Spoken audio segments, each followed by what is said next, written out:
call this meeting to order. This is a regular meeting of the Board of Directors of the Bolinas Community Public Utility District. 3 directors are present. We expect Director Kirsten Walker shortly, and Director Kevin McElroy will not be here. With that, I will move on to community expression, an opportunity for members of the audience in person or on Zoom to address the board on a matter which is not on the agenda and for which we can take no action, but we're willing to entertain a brief discussion on a subject of your interest. Does anyone have a community expression item? None appearing. I'll go on to the next item, which is to consider amending the order of items in the agenda. Georgia. Yeah. Could you please move number 10, temporary part-time supervisor support for water and wastewater operations, Rich Perez, up between 2 and 3? Okay. And what about moving number 7? Yeah. Since Bill said. Yeah, the only thing is we've got a lot of people here that I've basically told them we would, visitors. So if we could move, I think 7 is just gonna have to come in the course of that. Sorry, Bill. Just I've promised a lot of people we'll try to get to them as soon as possible. People, so. Then why not? Yeah, why not move me? Okay, I get that. And I've kind of tried to put them in order of like what will be quickest in the contracted work. So apologies for folks that have shown up here and won't have to sit through. All right. So now we've amended the agenda to move item 10 after number 2 before number 3. Is that right? Yep. Okay, so number 1, public hearing receipts and notices, there are none. And under number 2, special reports or updates, action requested, there are none. So that takes us to what is now the 3rd item, which is number 10, temporary part-time supervisory support for water and wastewater operations, staff development, and standard operating procedure development, Richard Perez. And Georgia, why don't you start out? Okay.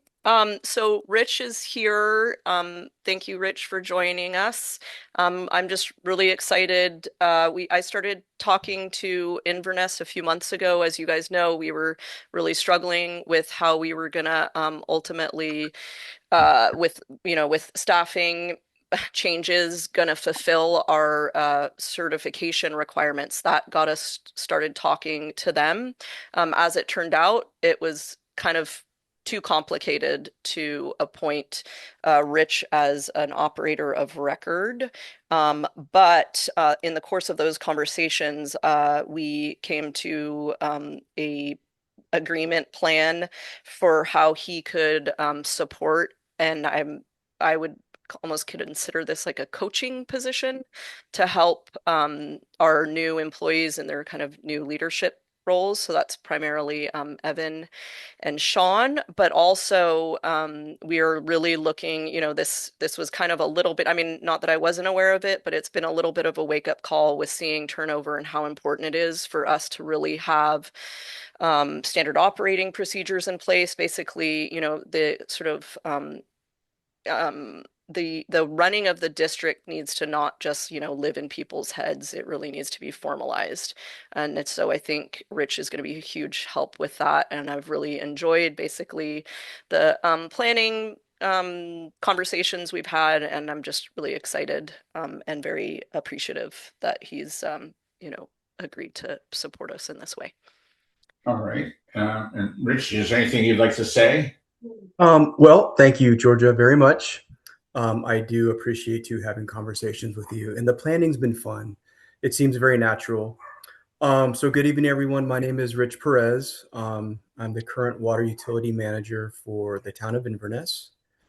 A little bit about my background. I have about 30 years, which I hate to say, in water and wastewater. A handful of those years are in wastewater as LRO. I have a California D3 and a T2. I've managed systems before, mentored staff, built processes. I love doing document reviews, SOPs, coaching. So I'm very happy and excited to just help. And I'm happy to answer any questions. All right, you have any? I've got 2 questions. Okay. Well, first of all, thank you. My first question is how did BPUD come to think of this idea? Did you reach out to us? Did we reach out to you? And my second question is when in the course of the staff's workday will you be working with them? So I'll try to answer that. And then I'm sure Georgia has some further comments, but our 2 districts, my general manager, Shelley Redding, and Georgia, they talk quite often. And from what I understand, some of the conversations surrounded like a mutual agreements, mutual understanding, trying to help one another out. And so when Georgia reached out and we had some discussions, we thought this would be a great opportunity to begin kind of a mutual assistance program where both of our districts can sort of be on the same page. If they needed help, we can help, or I can help, and vice versa. And that all starts with, understanding operations, efficiencies, where to find documentation, what we expect of our operators in times of emergencies, or, when we need mutual assistance. And your second question was what again? It was just kind of like, at what point of the workday will you be working with the staff? Is this like a during the workday couple hours, or is it like an offsite retreat every few weeks, or how's that going to work? So that'll be up to Georgia. I have a full-time job with Inverness, but I'll be doing some meetings with her. I'll actually come to meet the team. I think we're going to try to shoot for Fridays. Those are kind of my down days. And then, of course, after hours and even during working hours, I'll be available to her. So not too set in stone, but I'm open, and I think we'll get there. Thank you. Yeah, you're welcome. Yeah, and Andrew, just to dovetail off of that a little bit, our understanding is that we'll try at first to have a kind of probably a weekly Friday, so that, Rich can get up to speed and, tour the facilities and really understand. I think some of this is as far as developing the SOPs, obviously he needs to have a sense of what those operations are. But I think some of those can really be developed like the 2 of us. And then, then it's kind of feedback from the employees. And again, really what I'm hoping is that we sort of develop a few of the SOPs and kind of what our standard is, and then really fold Evan into that role, because obviously a big part of his role as the, chief plan operator is going to be developing these SOPs, but I kind of want us to get into a rhythm and like sort of developing a few of these with Rich and I, so that we're sort of setting a standard. So it will be a mixture of, kind of impromptu, but I think also regular meetings. And also, just like document sharing and stuff like that. Also just, working on things offline, synchronously. I think it's great. Thank you. Good. Yeah. No, this kind of overlap, I think, is just the way of the future. I see it in the school because, job sharing, it's hard to find people. It's the small districts are getting crunched by regulations. Yeah. It just seems to make so much sense for those of us who are out here to do as much collaboration as we can. And instead of being kind of siloed by virtue of geography. So I think it's just fantastic and makes tons of sense. And I love documentation, and I'm always seeing operating procedures. I think it's great. It's a really useful platform to have underneath you as roles change and new people come into them. So I think it's an excellent idea. All right. So just will show that Kristen Walker, hi, has just shown up. We have, First time I've been moved this way, so no problem. thank you. We moved item 10 on the agenda up Okay. to where we are now, and this is, we're speaking with Richard Perez, who's going to be our supervisory person on contract. Okay, And welcome. he's introduced himself, and we've asked him some questions, and unless you have one about his role. Georgia, do we need to have a motion to approve this, or is this just? Yeah, you basically, I would suggest that what you guys are doing is directing me to approve an agreement with Rich. All right, and that would be as it says on the agenda, temporary part-time supervisory support for the various Yes. operations. Yeah, and basically what I'm sharing with you guys here is the position description, but I've already, Rich and I have already started to draft like an offer letter. And just to, you know, we kind of, there were different options, whether we would do this as a contracted role or whether we would do it as a part-time employee role. It turned out that it was just simpler to do it as a part-time employee role. So that's what, you know, then that way he can fall under our workers' comp and our insurance. So that's the route we've taken.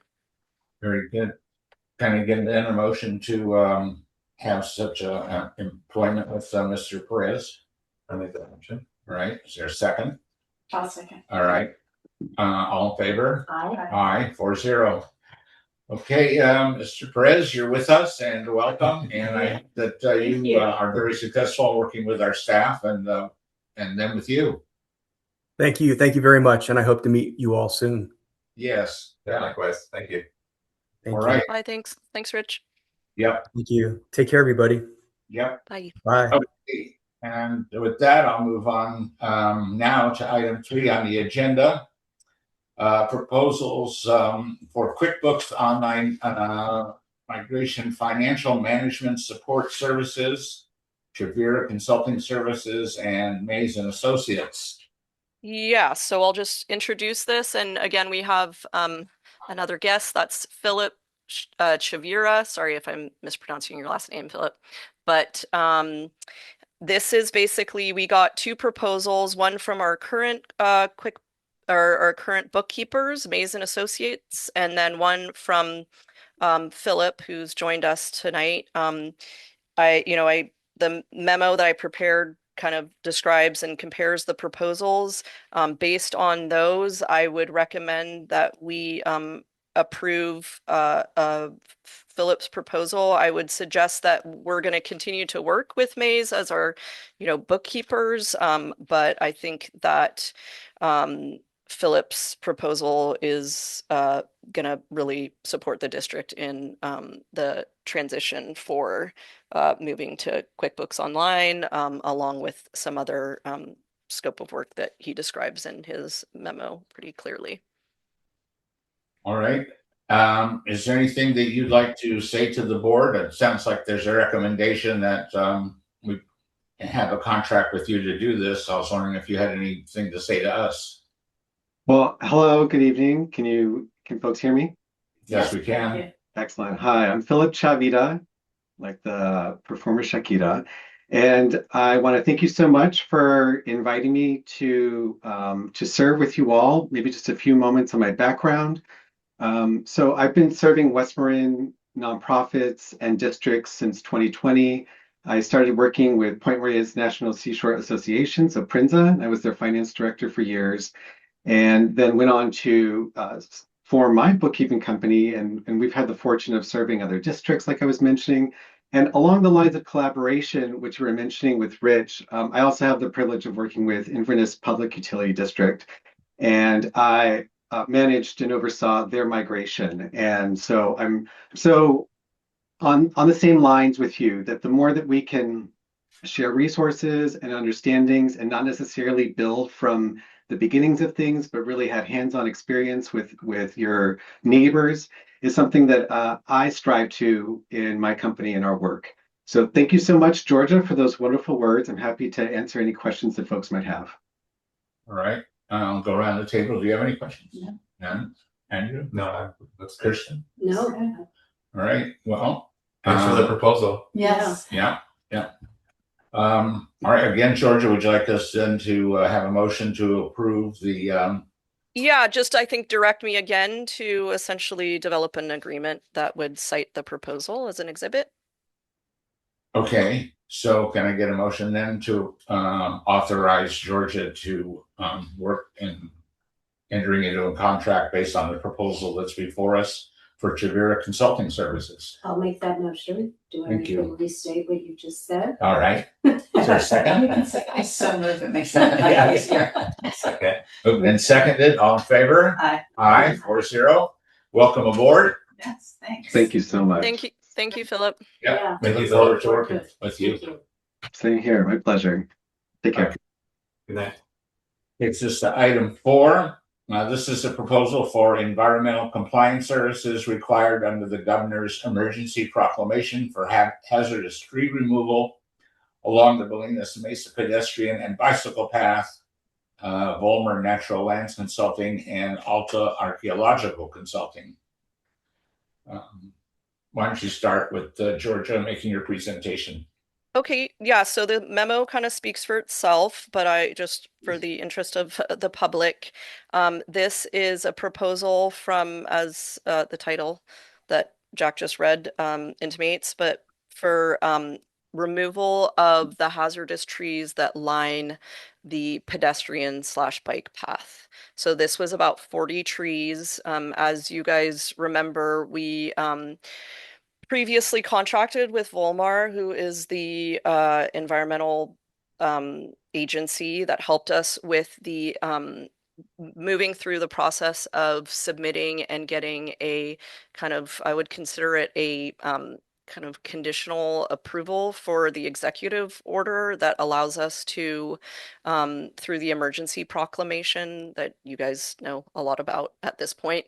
But basically, this was the governor's order that allowed folks to deal with, among other things, hazardous trees. This was after the LA fires. So, as you know, it's been very difficult to navigate the permitting associated with tree removal in the Grove.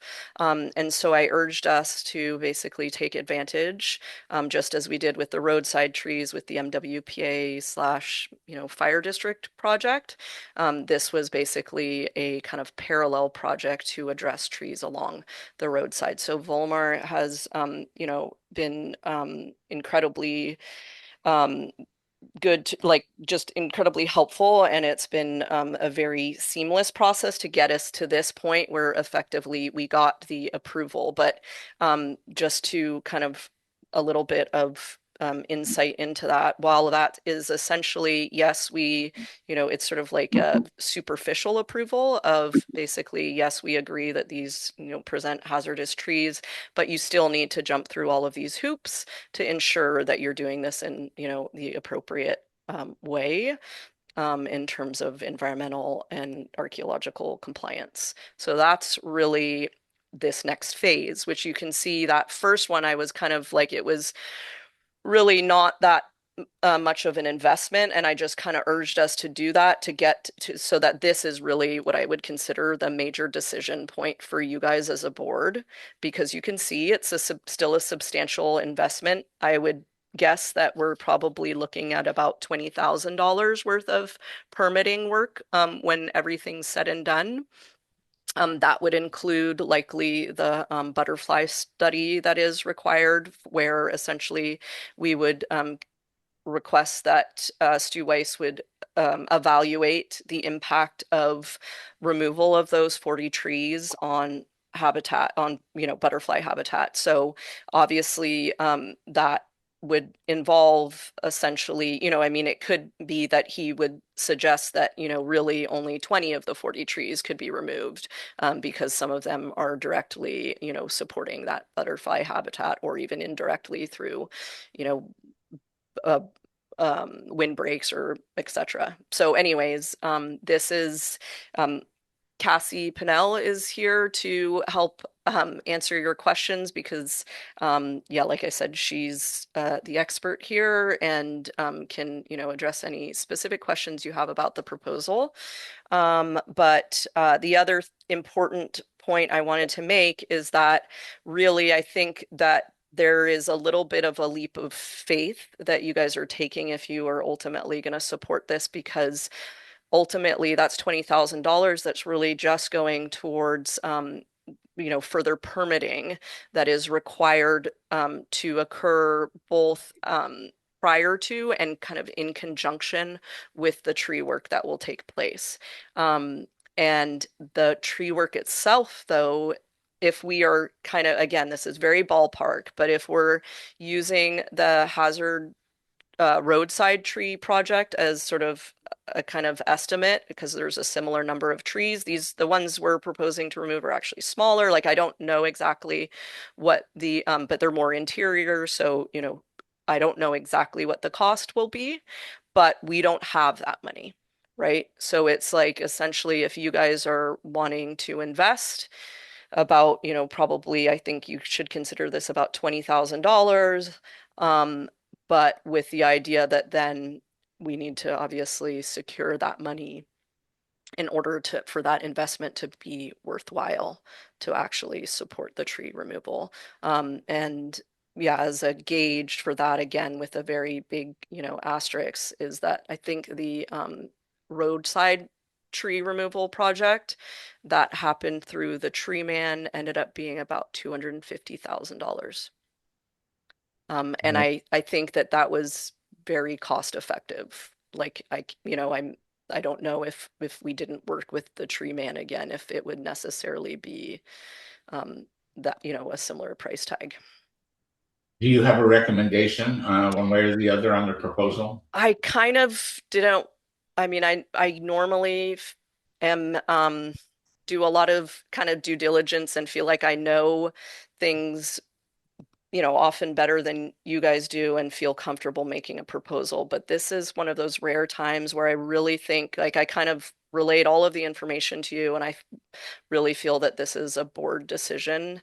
You guys obviously there's four of you here. You're all very smart, and I think a collective decision is probably better than me kind of steering you one way or another. Well, as I understand, do you feel that there's somewhat of a risk in that we would spend this money and then for some reason the project wouldn't happen and we basically would have just spent? I would say this is what I consider the risks. Based on and this would be a really good question for Cassie um, to weigh in on, but my experience with the roadside tree is that really this was the permitting aspect of it was really routine. And that there was, you just basically had to effectively jump through these hoops. And, there could be more or less cost associated with jumping through those hoops. But I wouldn't consider that necessarily a risk. There is a sort of partial risk, which I already laid out, which is that, potentially the assessment of the impact of those specific 40 trees that Stu Weiss would find that certain of those trees he wouldn't recommend, wouldn't effectively, his technical memorandum would say, I can't support removal of those trees. So then, maybe it would be 5 of the trees that are basically we don't get approval for. But based on his previous report where he essentially said that the entire grove is degraded and that he really thinks that, as a community, our efforts are better spent, kind of improving some of the other areas where butterflies are still, really roosting and congregating. I would suggest that risk is not very high. I think the bigger risk is really the monetary one that I was laying out, which is basically we don't have the money to undertake the tree removal. Just to let you know, I think if you guys ultimately did approve this, I mean, this is something that I feel BEP has always characterized it like, and I think it was a little bit of a guess on their part because they obviously ran into so many problems with permitting the removal, but their sense of it in terms of fundraising and stuff was that that it's easier to fundraise when you really have a concrete plan and there is, the permitting is not the barrier. So I'm hoping that basically if you guys decided to, support this, that then I would essentially work with BEP and other folks that are, obviously champion removing these trees, and that we would undertake a fundraising effort to try to collect those funds, either from, a few individuals. I'm thinking is probably the most efficient way to get that done. But obviously there's no guarantee for that. So yeah, so that's, Jack, what I see as the primary risk is that you guys approve that. We undertake some of this work. And then I guess the other thing that maybe Cassie could speak to is, like I said, some of this actually happens in conjunction with the tree removal, right? So some of it has to kind of preempt. And I would say because of some urgency to meet some deadlines, if you guys approved this, we would be basically saying like, okay, go for it, start, undertaking the work. And then in parallel, we would be looking to secure the funds. I guess I think what may happen is that we would get to the point where we hadn't expended all of the permitting funds because we basically weren't able to obtain the actual tree removal funds. Like, as I was saying, at least my experience of the roadside tree removal project is that some of, like, as an example, you need to have especially given the window that we want to do the project in, you need to have a biologist on site for, evaluating impacts on nesting birds. Well, obviously, if the project doesn't go actually be undertaken, then that is not an expense that we would be, expending. All right, I have a hand up with Grace. So if we don't do this, we definitely can't take the trees down. Uh-huh. Yeah. If we do it, and we can come up with the money, and we find out which trees are appropriate to take down, we can go ahead with it. Yep. Correct? Yep. How do I phrase this? What is the time window? So if we moved forward with this and it took us a bit longer than we dreamed of to come up with the funds to actually cut the trees down, how long is this good for? Are we running into time crunches with these the archaeology reports? I would imagine are pretty good for X amount of time. Maybe the environmental ones have a shorter time limit. Like, what's the time limit problem that we might run into? I think we're on a pretty compressed time schedule because obviously, as you guys know, this also kind of dovetails with our bike path project.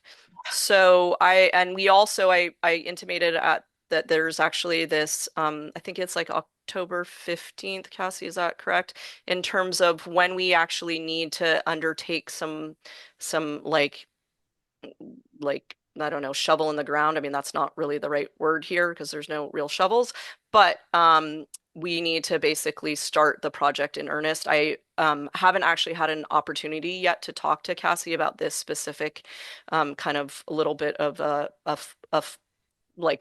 we just basically need to figure out how do we essentially assure the folks that are ultimately reviewing our permitting process and the project, and assure them that, hey, we're not able to take down trees by October 15th, but because of, essentially we're running up into, even if we were able to expedite things, that's just not really appropriate window because the primary concern here is really butterflies and we're getting into their wintering.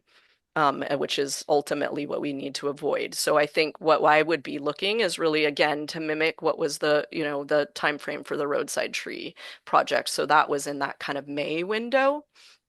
And so, yeah, I think that because of that October 15th deadline, I think we really need, like, you guys need to make a decision tonight as to whether to, kind of approve this. And then the idea is that then they can start in earnest and then we can, begin to communicate with the agencies around that October 15th deadline.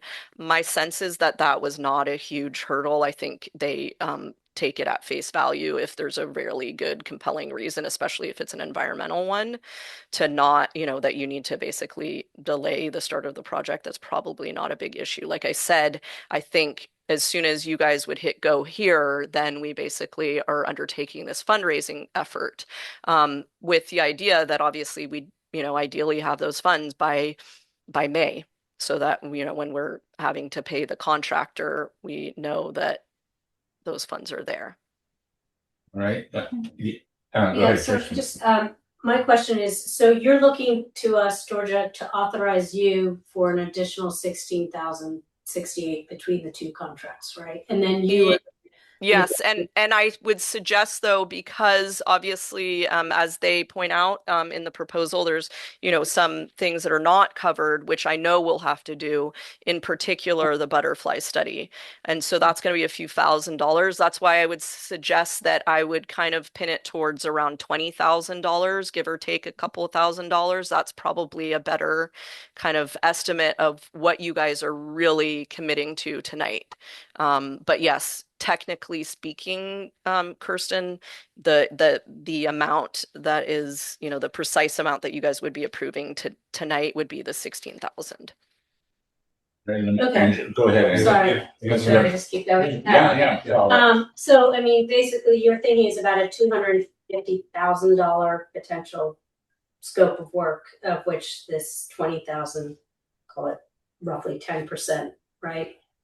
At the moment. Okay, so the only comments I would have is between the two, Volmar they've each outlined phases, but they haven't outlined like a cost per phase. And I like seeing that, just because if we can't get the funding and they have done the scope of work, what is that dollar value associated with? So before you go into contract, I'd ask that you kind of identify just a dollar value per phase. And then I think Volmar provides a T&M, and Alta just says it's an estimated, but it doesn't say if it's a fixed fee or a T&M. So I probably I'd like to get it to a T&M with a not to exceed, and understand what their hourly rate is, and then a cost associated with each phase. So okay, we don't get to proceed. We know what we've spent. Right, Andrew, you had. Yeah, my questions are kind of like, these are reports that are involved in, I think, what seems like a permit application, or is this like a different type of thing because it's an emergency proclamation? So I'm just wondering if it is these are kind of like hoops to jump through, as you said, from a greater permit. What is the likelihood of those reports being kind of turned down by whatever agency is reviewing them? And then how long is that permit, if there is a permit, good for once we get it? Because I understand the like financial constraint and the like contractor constraint, but usually like a coastal permit, for instance, is good for 3 years. And so if this permit's only good for 6 months or a year, then I think it puts us in a little bit more precarious situation in terms of fundraising, and if these reports don't turn out to be adequate for the like overseeing agency. Right. So maybe it's time Can to. I just add on? Yeah, sure. 'Cause, Yeah. I mean, sometimes there's a strategy of what you can do to keep the permit Yeah. live. Yes. And so as you're asking that question, I probably would want to know, what is that? Yeah. Are there options to extend it? So maybe this is the time now to let Cassie introduce herself and try to address about a half a dozen different issues that have been laid on the table. Why don't you do that? Yeah, sure. Thank you so much for having me. I'm Cassie Pinnell. I'm a senior environmental consultant with Volmar Natural Lands Consulting. We've been doing work like this since the 90s. I personally have been doing it for the last couple decades. So short answer is, it's not a permit, it's environmental and cultural compliance for a very short window emergency proclamation by the governor that basically alleviates you from having to do CEQA. So because of where you are and what you have on site, namely the butterflies, this kind of project would typically trigger CEQA, which is a much larger endeavor. not a permit, but environmental compliance. Since you're falling in this short window of the governor's proclamation, I think we just made it in like right before the timeline of when this window closed, when you could apply. It means that you don't have to do CEQA. So that's a big cost burden that's been lifted. But what you do have to do is show that you're still staying within the guidelines of California environmental law and by that proxy also cultural and archaeological law. And so what the Alta and Volmar proposals are for when you're doing the project. The Alta one would start, it'd have to happen 60 days before you actually start your project, but it's to show that you're appropriately treating any archaeological finds that may be on your site, that you've reached out to the tribes, you've let them know what you're going to do, asked for any input, what happens if you find something on site. And the environmental compliance proposal from Volmar is really similar, which is basically, we're not trying to get any permits for you ahead of time. You're sort of beyond that. You're in this exemption window here just to get the work done because it's a hazardous fuels. But to make sure that once you start the project, nobody's stepping on any endangered species and you're not dumping anything into waterways. And so the Volmar part of this, with maybe an exception of, a couple of hours to assist Georgia with having conversations with the regulatory agencies leading into the project, is really time and materials once your project starts. So maybe that answers a couple of different questions where it's not really getting a permit, it's compliance during the project. The archaeological side of it, the Alta, that's something that you would need to do before you start the project, but you don't have to do it until you're ready to start the project, knowing that it takes them at least 60 days, which I believe is what they put in their proposal. I think they gave you a 60-day window of how long it takes them to really, prepare the materials, do the records checks, reach out to the tribes, give time for, feedback from the tribes. So the flip side of it, like Georgia was saying, is that if you do want to use this emergency window where you don't have to do the full CEQA process, it needs to start sooner than later. They want all of their projects to start by October 15th of this year. Like Georgia said, they're open to projects starting a little bit later as long as you can make a compelling argument why you can't start early. I would say if you postpone too far or decide not to do it this year for whatever reason, it wouldn't necessarily mean that a permit has expired. It might just mean that you have to take a different avenue to start the environmental compliance process again. So you might have to do some version of CEQA compliance if you miss the window of this emergency proclamation, as it's being called.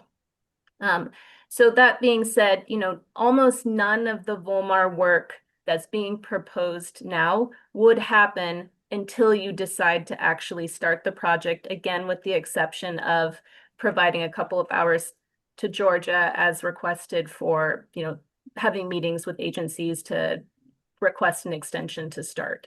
Does that make sense? Yeah, and just to thank you. I think that was really clear, at least to me. I hope it was for the board as well. I think, and just because I went through this with the roadside tree project, I think that the butterfly study is probably more similar to the Alta, that gets done ahead of time. So that would basically be the commitment. I think last time I'd spoken to Stu, it was going to be a few $1,000s.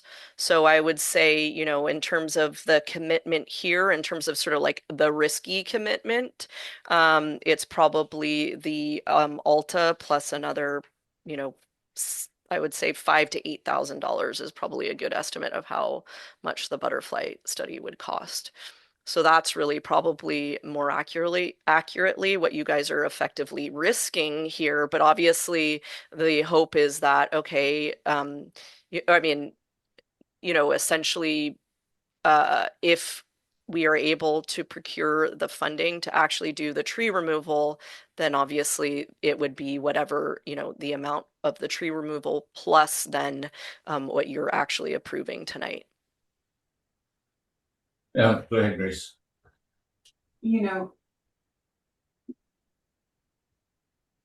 been working on this project, particularly the bike path, for so long. And we've already had a rather catastrophic tree falling on the road. Yeah. The risk to me, the greater risk for the community as well as perhaps for the BPUD is not doing anything Right. and having whatever catastrophe happens, Because having the fire department be stuck. I mean, it's very difficult for me to imagine, despite the rather staggering cost of removing trees, not moving forward with this project. It seems like irresponsible not to move forward to it. And yeah, it's a bunch of money, but Yeah, and sorry, just to speak to that a little bit, I mean, I know I've talked to you guys about this, but just to remind you again, these are trees that are really more interior, right? They're not necessarily going to be the ones, and then this is basically why the fire district couldn't, essentially address these trees through their project, because their project was really about ingress and egress. And so, the trees that ultimately will get removed, through this process are not going to impact the ingress and egress. But they will, I mean, as an example of the type of thing that I worry about is a lot of these trees have been the type of tree that has come down in these previous storms. What I worry about too, in the context of them being, both obviously hazard to people that are using that path, but also just from a kind of, just from a practical standpoint, I've seen these types of trees come down and they lift up huge holes when they come down at their root ball. And that ultimately it would feel very kind of wasteful to have redone the bike path and then have one of these trees come down right next to the bike path and just rip up the entirety, not the entirety, but like a big chunk of bike path when they come down. So that's sort of, I think obviously they are hazardous, but in terms of the real hazard that they present to people, one of the things to consider is that, at least the arborists have talked to me about, the hazard is not just the tree, but also the tree in conjunction with use.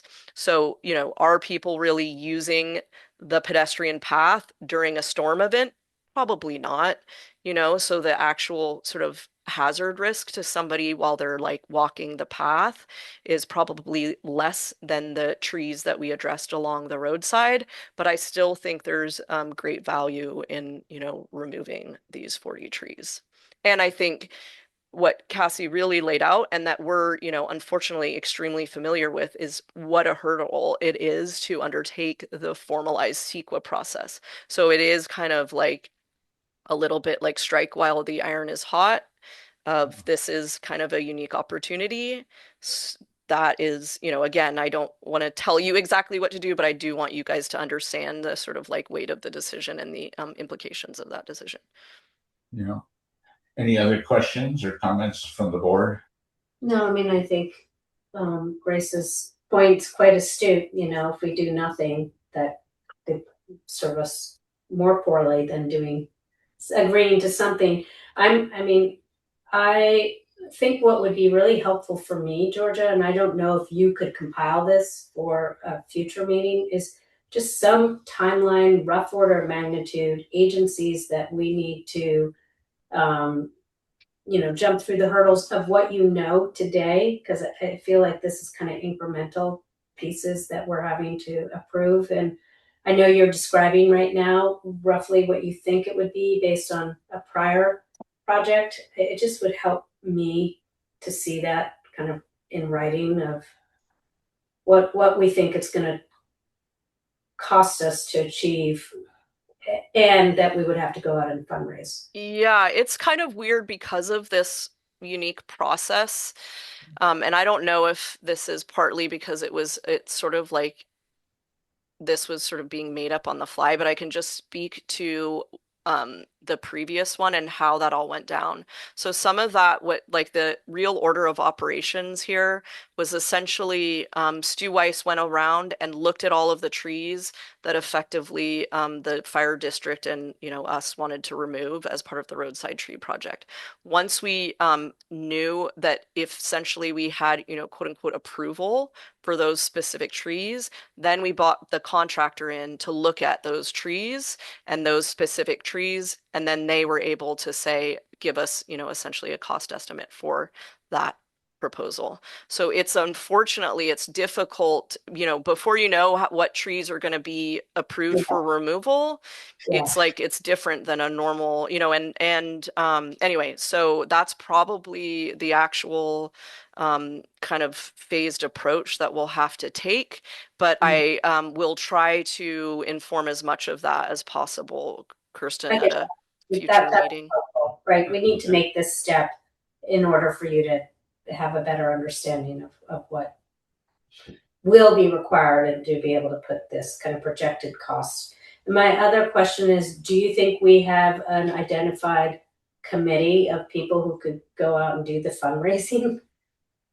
I don't know. I've talked to Janice and John and about this, and I think they're very willing to help out.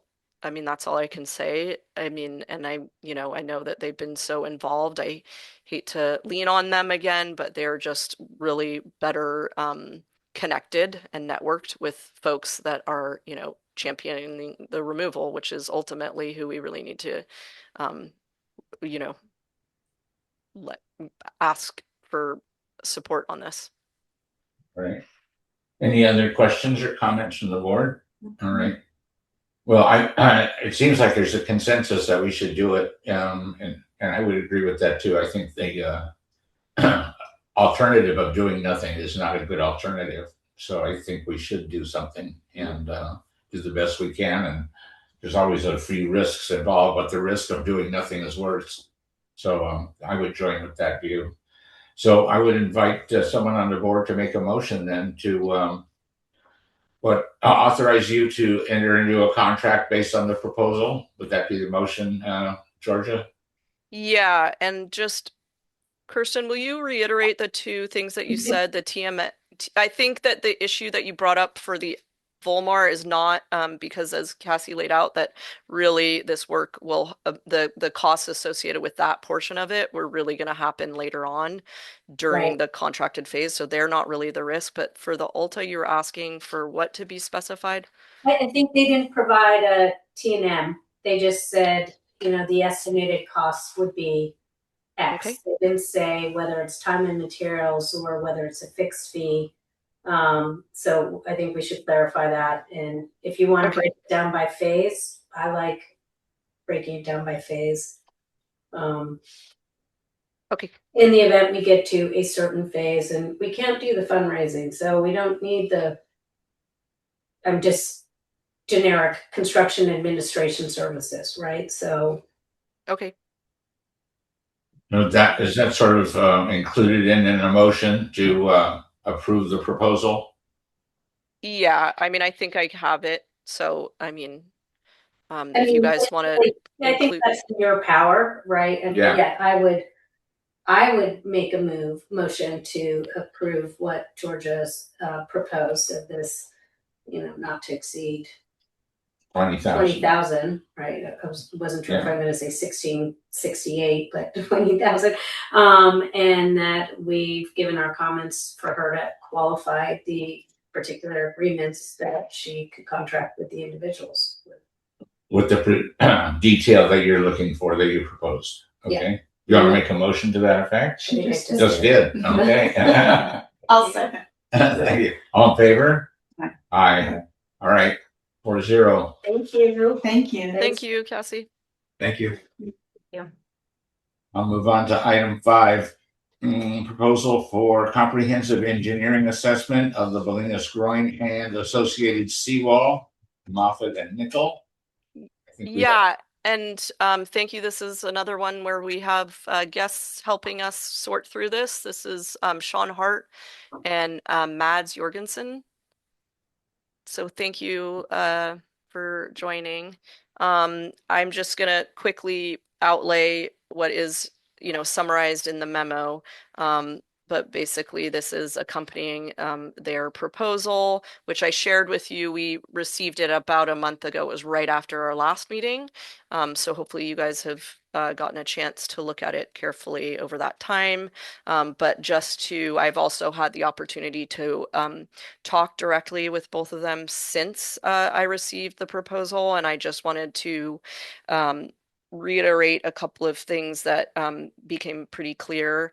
I think that the first part of it, which is really the field investigation and the comprehensive assessment report, that's the 27,000 plus the task 2 determination of needed repairs. I would consider those folded into kind of, a single thing that I would highly recommend you approve tonight, because that's really what we need to do at our lease. The State Lands Commission lease says we have to do. And also, obviously, you all know that we want to do that as well so that we understand sort of what state the groin is actually in. And that is, though, something that really should wait till the winter until more of the structure is exposed when some of the sand has been kind of naturally removed through those winter, wave motion and tidal whatever. So that's, even though you'd be approving that, I think that work really wouldn't begin until the winter. And then the task 4 is really this. So task 3, just to kind of, in case that's a little confusing, because basically I don't really mention task 3 here, but that's a TBD. And that is basically, as you guys are aware, there's sort of, and this is even spelled out in the new lease, which is part of what makes the new lease so cumbersome, which is effectively, it essentially has kind of 2 parallel pathways. Imagine that, we have the assessment done and it's pretty minor repairs that need to be done, then we could go ahead and do those. And the other pathway is basically, we imagine we have the assessment done and it's really, very extensive repairs that need to be done. And those would essentially trigger CEQA review and a lot of environmental impacts, and would get very costly just in terms of obviously more extensive repairs, but also in terms of permitting and environmental review, etc. So that's something that we really don't know yet, and obviously we're kind of keeping that on our radar, but that's what task 3 is about. So moving though forward to task 4, that is really this idea of basically reassessing. There's a feasibility study that was originally done prior to the repair that was done in the 80s, and is basically preempting the existing structure that is there. So the idea for task 4 is, can the engineers look back at that study and really expand upon it to really reiterate and also maybe inform who is benefiting from this structure. What is the broad impacts of this structure? And the idea is that is kind of a standalone report that ultimately if we want to go out to stakeholders, we can present that report to folks, whether that's the county or state or surf riders or whomever we think is really gonna, once we have this report and a compelling argument for how a particular stakeholder may be benefiting from this structure and they may not even realize. So that's really what that study is about. All right. Again, go around the table. We'll start with you this time. Okay. Well, yeah, I'm in support of this. By all means, I think we need to move forward. The general assessment of the groin's broader geological, item number 4, I think is worth pursuing, because if we don't have that, we really can't go out to, or if we do have that, it gives us the opportunity to go out to some additional funders, I'm assuming. I'm curious, could you give us a WAG of what you think if we have to repair this groin, probably at the most extensive cost to repair it? Could you give us a WAG of what that would be? Me? No, I'm asking Oh, okay. I'm glad that's not directed at me. Are we talking like 2 million? What? I mean, I don't know. You guys do. It's your wheelhouse. One of our guests. Yes, sorry. So we're asking how much it would cost to repair a groin wall.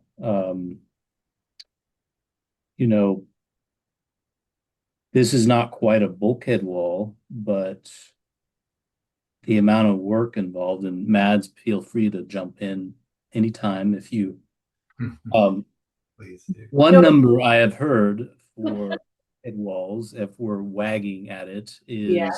for a new bulkhead wall, would be something like $1,000 a foot. Okay. So I don't remember offhand how long the structure is, but it is pretty long. So All right, that's nice. Amazing. How long do you think it is? I mean, we can look pretty So quick here. 200, 1,000. Okay, so This my off the cuff wag is pretty good. probably 2 million. If it was 200. That's what I threw out there. Yeah, you did. That's Yeah. what I think it is. Okay. I mean, I'm just wondering, that's worst case scenario. That's probably construction. That's not like, we're not talking about the permits and all the agencies and the special inspections and yada, yada. But I think that just would be helpful for us to have an understanding of potentially what we could be up against. And you're talking about that's a new bulkhead, which Right. That's for a new bulkhead wall. and a repair of an existing.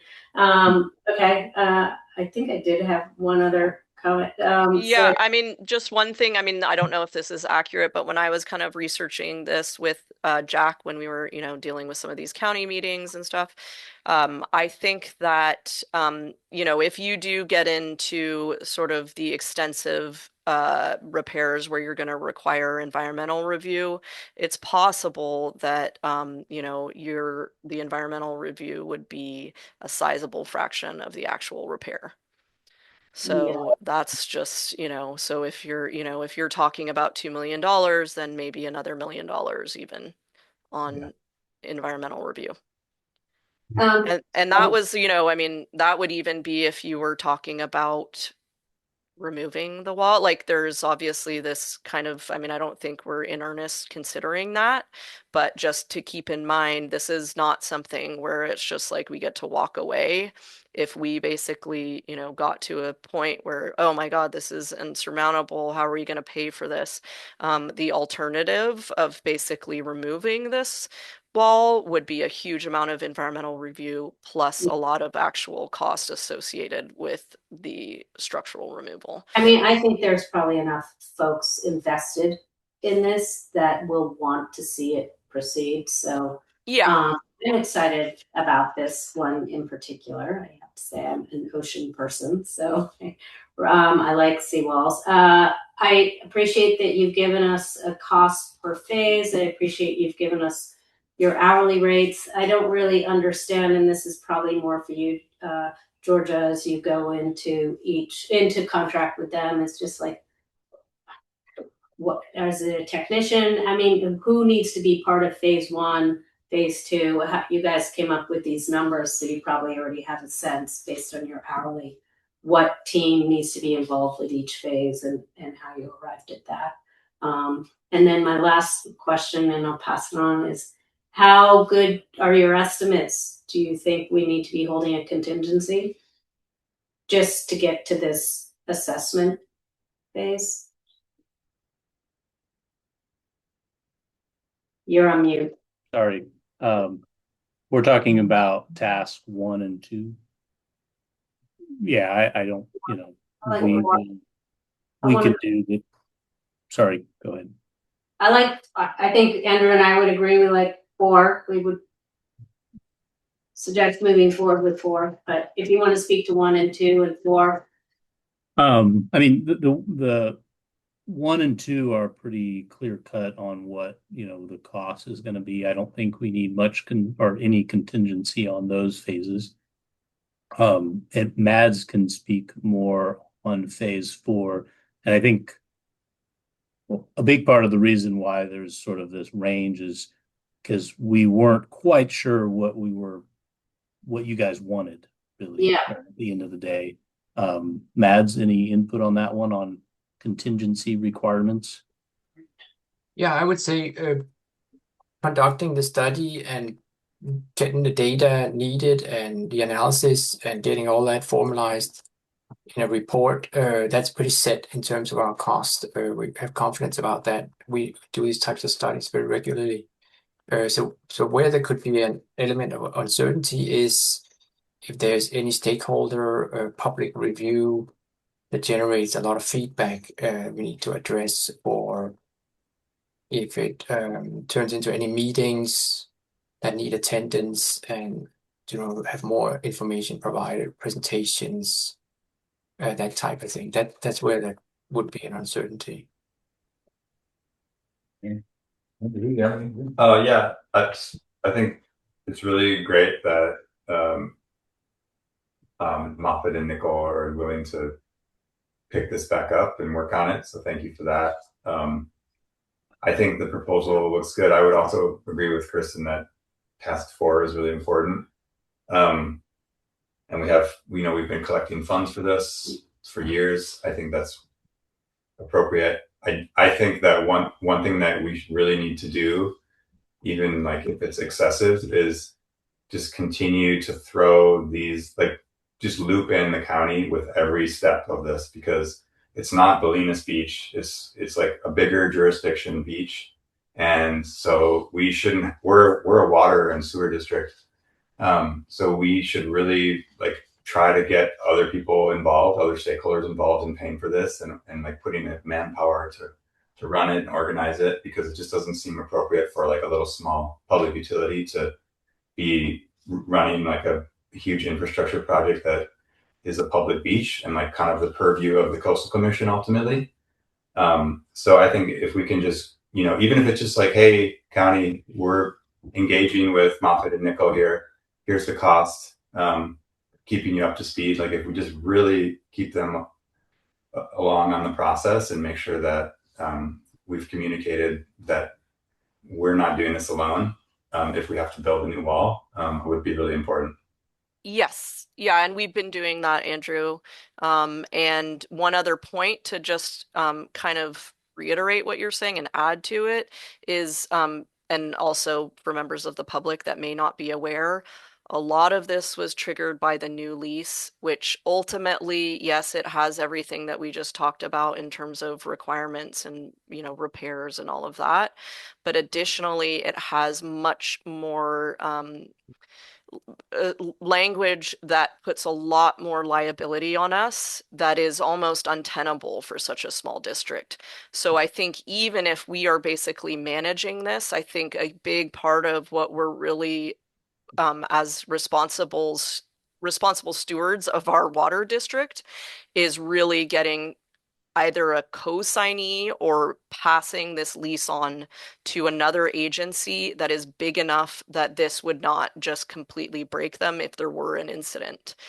For us, it's just way too much liability, especially with the new language that's been introduced in the lease that is extremely, puts a ton of risk on us. Thanks, Georgia. Grace, do you have any? No, I think it's a good idea. And just one thing that concerned me on page 3 of 3 at the end, assumptions, and it says proposal is based upon the following assumptions. And the first one is that this proposal is valid for 90 days. And of course, it's dated July the 13th. So that would end it on October the 13th, unless that period got changed. I think, as Georgia pointed out, this may be a work that has to wait until some of the winter months come. So we would probably look for an extension of that time. At least that's what's occurring to me. So that because so much of this is based on the shifting of sands and the tides and, your access to the wall during certain periods of time. And then there's weather permitting, which is always an issue. So I would ask that you would extend your fees as showing up in this proposal for more than 90 days. Is that all right? Well, can we have you guys clarify? So if you basically, if the board approved both 1 and 2 and 4 tonight, does that mean that the proposal is effectively valid, even if the work is being done in the winter, or what the board is suggesting right now, where we would essentially, approve 4, which could happen immediately, and then we would essentially come back for the other proposal at a later date when the work is more imminent. I mean, I would prefer that the board effectively approve the proposal tonight so that we could lock in and know that, we have, that we're on their project schedule for the winter. But yeah, I don't know if they can comment on that. And then I see Kirsten has her hand up. Yeah, Kristen. It's kind of along the lines I wanted to just be able to say, I mean, I see your hourly rates are effective of January 1st. So I feel like 90 days is a boilerplate thing that you see in proposals, but I think it's a good ask for you guys to clarify. What I would want to know is, you say January 1st, these are your hourly rates until revised. So if we're going to be coming up against January work for phase 1 and 2, or in the new year, even if you were to increase your hourly, I would want to say, okay, we've agreed to this cost, hourly not to exceed. If you increase your rates, fine. I still want to see that it's not to exceed by phase, but so maybe you want to clarify that. And then Georgia, the other thing is I don't see any exclusions, but things, you guys are based in Walnut Creek, so I'm assuming travel is going to be a cost to come here. Do you bill hourly? I usually ask people to bill half the rate because you're in the car. But that's up to you guys. I would probably get a rough order of magnitude of what you could assume in terms of reimbursable expenses for your travel time, and reproduction can get really expensive, but hopefully we don't have to do big printed plans these days. So to build upon what Jack said, is the proposal good for 90 days? As Georgia said, from now we approve it. Are you going to increase your hourly rates January 1st next year? Can we get it captured within the proposal fees now? And can we get a cost for your reimbursable? I'll try to address each one of these. So first of all, yes, the 90-day proposal is somewhat of a boilerplate number, and that's just because sometimes we provide proposals and then somebody comes back 5 years down the road, and this actually has happened, and looking for us to honor rates that were 5 years old. So that's really why that's there. Moffett Nickel generally updates the rates in January every year, or that's what I've seen. In past projects, there's sort of two ways things happen. It's either, and this is generally what happens, you sort of are stuck with the original rates that were submitted in the proposal, or you ask for a change. This is only really true when it's a multi-year. I mean, what we're talking about doing here is not going to extend, but it may extend partially into next year, but it's not going to be a 5-year timeline, right? So I'm not particularly worried. I think we can give you a pretty, we would use the rates that are in the proposal, I guess is what I'm trying to say. Good. And it's the only time where that's a problem is for these long, these very long jobs that last multi years. And so we don't want to get stuck in a situation where, we're still, in the same rates we were in 10 years ago. Yeah. And then what was the other? For time and travel. Yes, sir. So for travel time, we have always just done whatever the hourly rate is. We're not that far away. I mean, we're talking about a couple hours of driving, I think, one way or the other. I don't think that's going to make that much difference. But that's Yeah, I don't also think that there's actually not that much. I mean, when I spoke No. to you guys, there's actually not that many days for actually site visits. Yeah. So that's another thing. It's pretty drop in the I guess bucket. I'd want to see those fees associated for your travel time as a reimbursable as opposed to against your fee. Okay. That's doing you guys a favor. I mean, I'd rather see your fee structure associated with like actual reporting or documentation or in the field. And then, so I just think you need a reimbursable number there. You guys can figure that out. Okay. As far as I'm concerned. All right, so as an agenda item, we're looking to approve the entire proposal. Is that right? Which is all the tasks 1 through 4. Yeah, that's what I'd recommend, especially if they're saying that, essentially these rates would be like, yeah,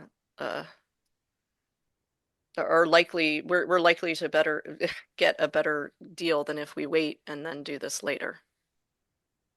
I think is the way I would consider it. And I don't think that 1 and 2, I mean, to me, it's more a technicality that we need to wait on it. It's not really, we'll get it done this winter. Okay. Anybody on the board then want to make a motion to approve the proposal? I would make that motion. All right, is there a second? I'll second it. All right, any other discussion? All in favor? Aye. Aye. All I'm right, super excited you guys are partnering on thank this. you so much. Thank you. Yeah, Yeah. thank you, Mads, and thank you, Sean. Thank you so much. Long time coming on this. Thank you. Yeah. Thank you. Take care.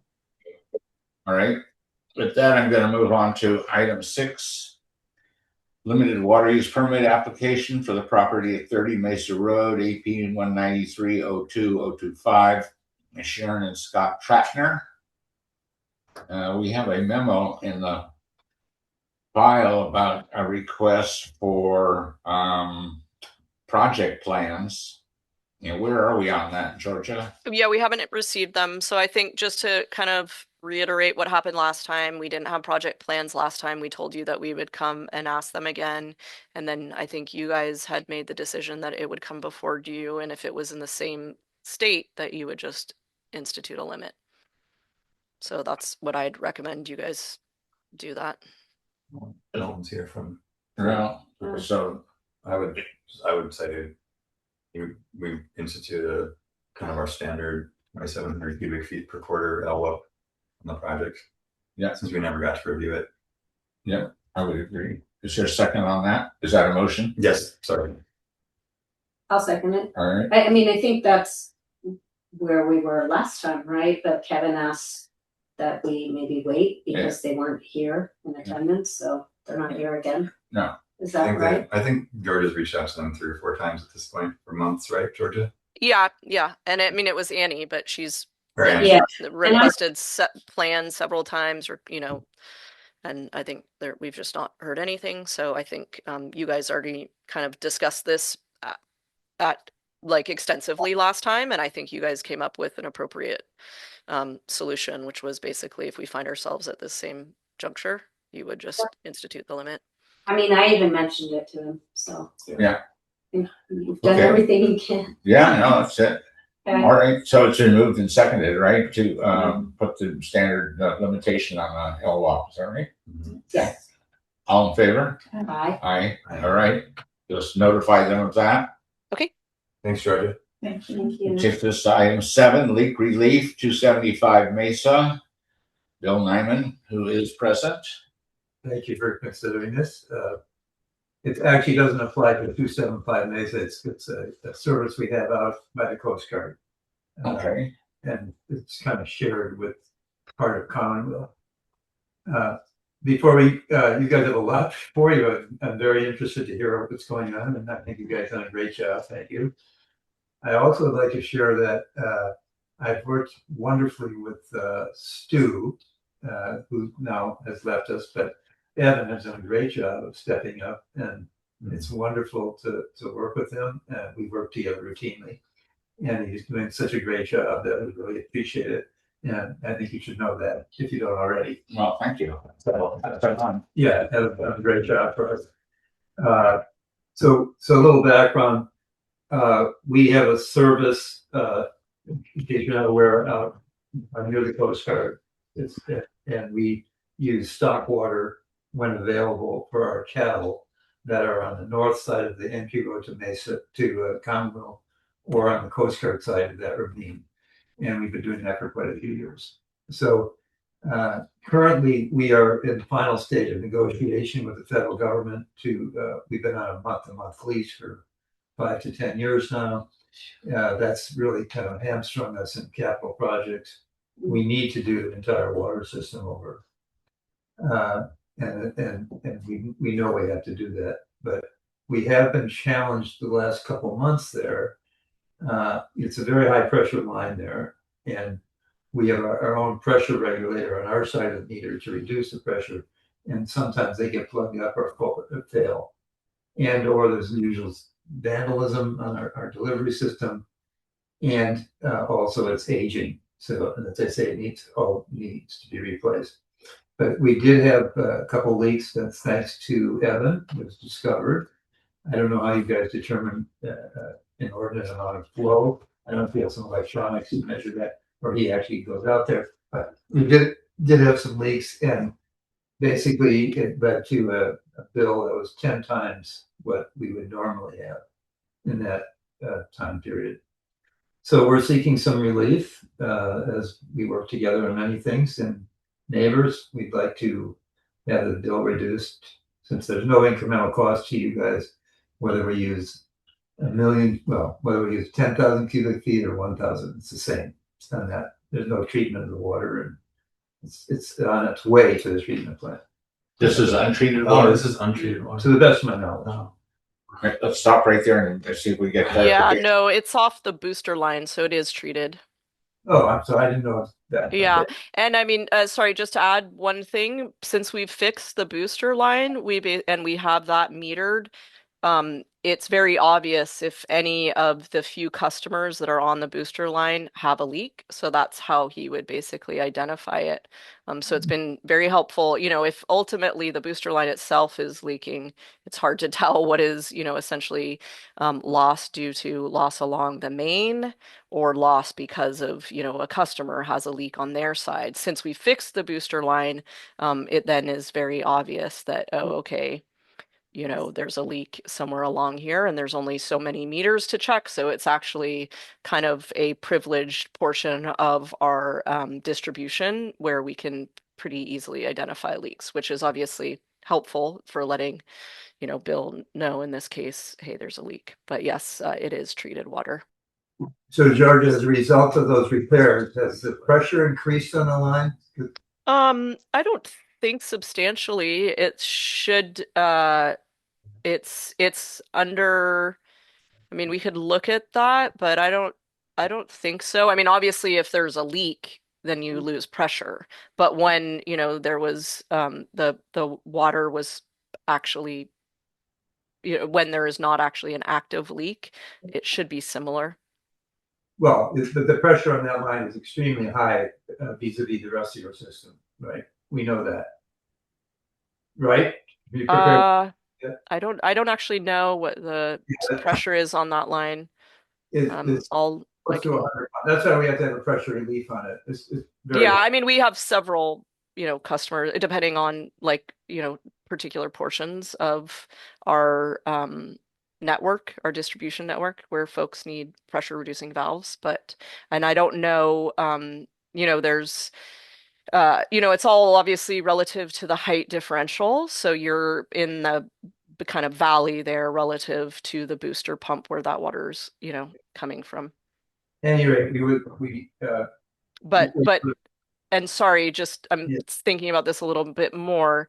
Part of the thing is that I think that, obviously we need to get all the way out to the Coast Guard. So that's where the booster pump itself comes in. Because I don't even, you know, and obviously there's these hills to get up and down. So it's basically, you know, and I mean, this is exactly what happens in other portions of our distribution system, is that if you need to get to, say, the Coast Guard, that means that, you know, the pressure for you isn't been optimized, it's too high, and that's why you need the pressure reducing valve to ensure that we can actually, you know, have enough pressure in the line to get all the way out to the Coast Guard. So that also happens, for instance, to all of the folks that are in the Gospel Flat area. They all have pressure reducing valves. And then also our line that feeds up to the Little Mesa, people that are along that line near downtown are also have pressure reducing valves, because basically we have to have enough pressure to get to those like other higher customers. So what that means is when when you're on that system and you have a small leak, it becomes a big issue. And we're not sure what to attribute the leak to, whether it was the pressure or our failure of pressure valve, or whether the archaic pipe connections, or whether it's vandalism, which is not unusual for us up the water troughs and whatnot. So anyway, we as neighbors and co-workers, and we're all in this together, we'd like to have some relief, and hopefully you guys can look at it that way. Were the leaks apparent? I mean, could you, if you knew where they were and go look, could you see the water leaking? Or did you have to dig in the ground to find them? Or no, it was on the surface. Okay. The troughs overflowing. All the valves that have been behaving properly for a long time stopped working, basically.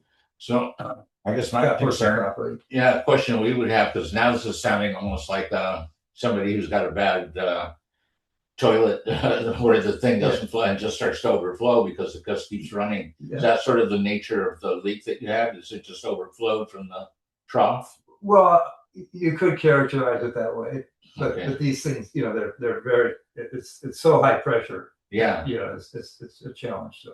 Yeah. And then when it goes bad, because at least when your toilet's a problem, hopefully you're in the house over a period of a couple of days to mitigate the cost. Yeah. And we're not out there enough To see it. Yeah. Okay. And we couldn't see these because was happening in the brush. Hmm. The troughs are backed up against the fence, and the water is pouring over into basically the arroyo. Okay. All right. And I do think that that's a fair characterization, that basically there's a lot of loss in a short period of time because of the nature of, you know, how that thing is being fed, right? It's not a toilet leak. It's basically a big hose. And so, you know, I think it's reasonable to conclude that basically as soon as we notified, like like I said, we can tell because of the nature of the booster line that there was a leak. Evan went and investigated, determined it wasn't hard to see the leak. So it's not, you know, in that sense, a blind leak, but it's also not a situation where there's a non-blind leak and it's being like unattended to for really long periods of time. It's really that there is basically this non-blind leak over a pretty short period of time, but you have a lot of water loss over a short period of time. We go around the table and see what people think. What do you say, Ann? First? Yeah. You're in the middle. Well, I went her in there, so. I think, to what Georgia just said about like our typical procedure for this is generally dealing with residential customers, and this is different, but it's generally if the leak happens underground, then it's like a 90% relief. I think in this instance, it's remote, it's high pressure because of the, you know, essentially the nature of our system that requires our customer to install a different piece of hardware that he might normally not have to. So I would say, I don't actually, I have to admit, I'm not sure what our policy has been on this kind of thing. So I would say I'm leaning towards the 75% or 90% relief. And maybe because it's not an underground thing, it's more objective to just say, well, it's the next tier then, so it would be a 75% relief. So that's kind of what I have to say about that from what I understand. Okay. What do you say, Kristen? I'm just curious, Georgia, on page 2, I just want to make sure I'm understanding the dates here. Can you just walk us through that really quickly? You got January through June 2026 with the usage, and then it jumps to July. It's probably just a small error, but I'm just trying to read the usage. I think it's because it gets used periodically. Bill is turning it on for certain periods of time, so then a lot of times there's zero usage. Correct me if I'm wrong, Bill. And then there'll be, usage. So that's why you're seeing a bunch of zeros. Yeah. Right. I'm looking at the dates. At the dates. Okay, hold on. Let me just look Now, at it real quick. is it safe to assume that the last 3 quarters that have been checked were December, March, and June, based on this? Yes. Right. So then you would have checked it. It would have been October, November, and December is that 3,900. Yeah. And then January, February, March is 700. April, May, June is 8,300. Just The next like one. Reverse. Right. Yeah. Okay. I just want to make sure I understood that. And then, okay, so the original bill is for 857. If we went with what Andrew was proposing, somewhere between 75 or 90, we're talking the bill would be reduced to $208 or 131. Right. It's not a relief against the original bill, right? So if we approve the 75% relief, the bill would actually be $208. That's how I understand it. That's how I understand it, but it's not super clear right here. But I think that's Yeah, that's the final bill. Right. Yeah. On the first one where it says 50% relief, they actually wrote the words total amount due, but the same words would apply. I just wanted to make sure because I kind of got caught out the last time we did this. Thinking it was a deductive. Yeah. Okay. All right. What do you think, Grace? Yeah, I'm fine with 75 or 90. I think that I'm hearing that there was a lot of responsiveness with, a lot of communication between the Nymans and Evan. All the mitigating factors made me feel very comfortable with reducing it either by 75 or 90. That's reasonable. And at the same time, we had incurred staff costs and that's why their antiquated systems. Yeah, well, and the other mitigating factor is if I was on a month-to-month lease, I would be loath to spend an enormous amount of money fixing. Yeah. I'd be patching things together instead of redoing the system. Yeah. Yeah. So I wish all Yes, this was and late. some of the staff time is attributable to what was on your side of the meter. There was a failure there on the valve, not on our side of the meter. And I'm pleased to hear that Evan can determine that there's a problem by looking at a meter as opposed to having to go down and look at it, which is difficult. Yeah. We did not yet. Now, I'd be much happier with a 90%. Not that much difference in cash, actually. And you guys, we work. You're probably, I'm sure, are not aware of the things that we're working together with your team on, and the costs that I incur because of things that you're doing, whether it's the Azola or internet coming from our place, or the water that you're releasing, which has created a huge problem for us because now we have a wetlands and we have to deal with all the environmental requirements for that because your water from Arroyo Hondo that you're using for backwash is flooding our ground. So I never mentioned this stuff to you guys, but we're working together on. So I need you to step up now, just like we have stepped up and survived. I know you couldn't have me on the 75 to 90. Like having to. I will acknowledge that. I think Bill's been a good neighbor and kind of supporter, obviously, of the BPED for a long time, and so I would. On a prior sport member. I would say 90% relief would be. My picture's on the wall. There we are. I didn't want to say that. Younger and dewier, perhaps, but. Yeah. But I think the People average in- bill for that period is about $70. We may have had a leak there historically, it's not the first time we talked here. But that's the normal, whatever anyway, 90% will get close to that. Even that would be twice what I think the normal bill is. I don't have that history in front of me.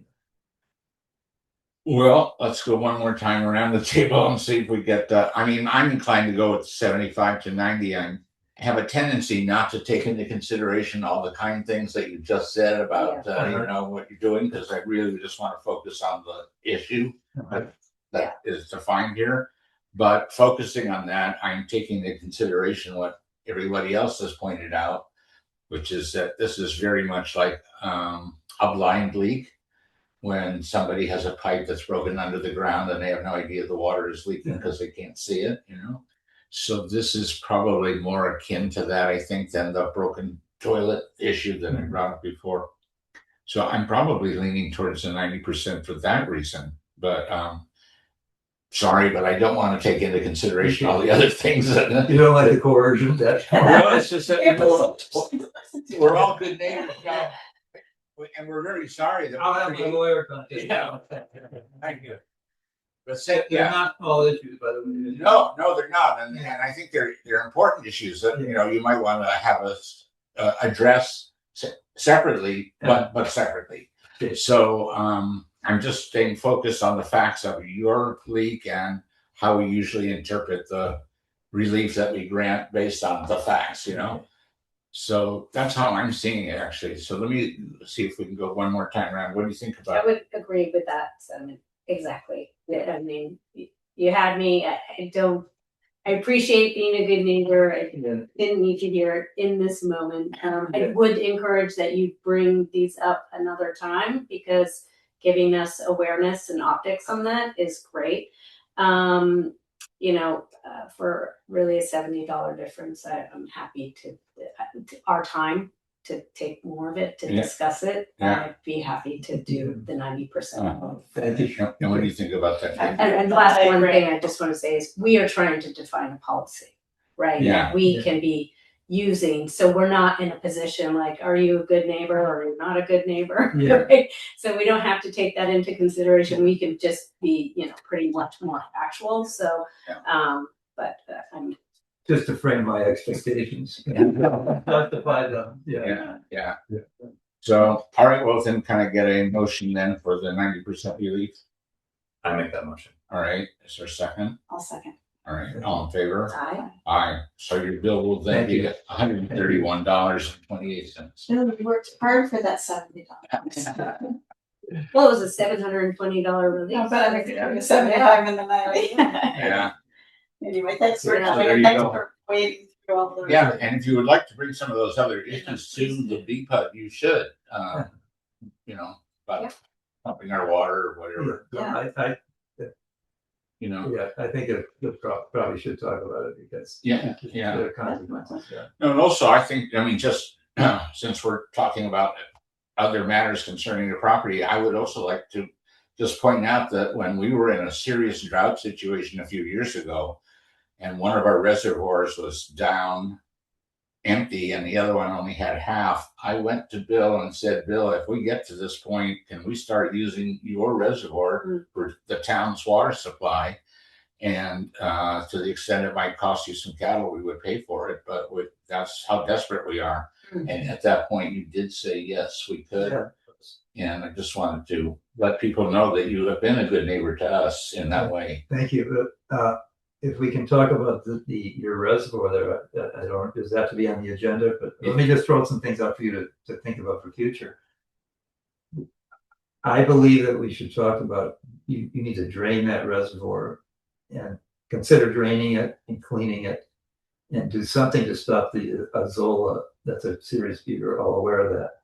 And there may be a way where we can use that. You can continue to refresh that reservoir with Arroyo Hondo water, if you have the right to do that, I don't know, and have clean water going in there, and we can provide a field to spray to get rid of that water so that you freshen it.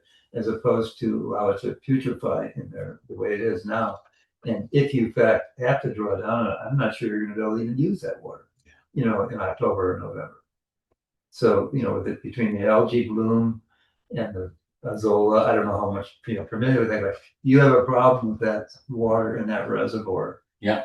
And there's a solution to it, including draining it 1 year, maybe use it for irrigation, just basically to get rid of the azolla and to freshen the water, enhance the storage capacity capability, and solve that problem that way. Yeah. Something to think about. Well, we've talked about that because one of the issues we have about trying to use reservoir water is that the quality is so bad. It takes a lot of extra treatment, which is more costly to us. Yeah. And it is a concern. And finding the azolla has always been a concern for us. You know? And then the mechanical removal is an expense every year. Very expensive. Yeah. So these are all issues of concern to us. And from the agricultural side, getting that azolla sprayed on the ground is an enhancement. It has you know, a lot of nutritive value for the soil. Yeah. As well as the animals like to eat it. Great. You know? Yeah. So it could solve two problems. Yeah. Now, yeah. And we do have some acreage that we can irrigate on our deal with the park, so we could really accomplish that. All right. Well, let's follow up with you on some of these other issues that have to do with our mutually beneficial situation there. Yeah. And I have talked to the guys. Okay, another time, got more decision, but there's a lot more that I've talked to the guys on the crew about. So yeah. Yeah, that is something that we do just briefly. That is something we've been talking about. Basically, our intention is to get our wells online and then really evaluate the value of those reservoirs to the district as a whole. Yeah. And exactly what you're saying, I think that we're not managing them properly in terms of water turnover. And there is the potential to, you know, circulate water, but it's really, we should basically put it on, and we could talk about it at another time or on another future agenda. Just at the risk of being redundant, a greater concern to me is the release of your backwash water onto our property. You know, and one, it can inhibit the way we normally would use it in the dry season. And we have an area that's designated as a wetlands area because that water, the wetlands, is being wetted by your backwash water, which I believe is Arroyo Hondo water, not from the reservoir or stream. So yeah, I'm a little confused because our backwash goes into what we call the clarifier, and then that gets recirculated into the reservoir. So maybe, anyway, we can. No, there's a lot of water coming downstream from your treatment plant to our place. So much that we can't cross the gully, and that we have to do an EIR to put a culvert in there so we can cross based on the Park Service. Anyway. Well, we should talk about it because I think it's supposed to be going to our clarifier, so I don't know why it's not. All right. Well, those for another time, but anyway, that's good subject. Good subject. All right. We'll keep your picture on the wall.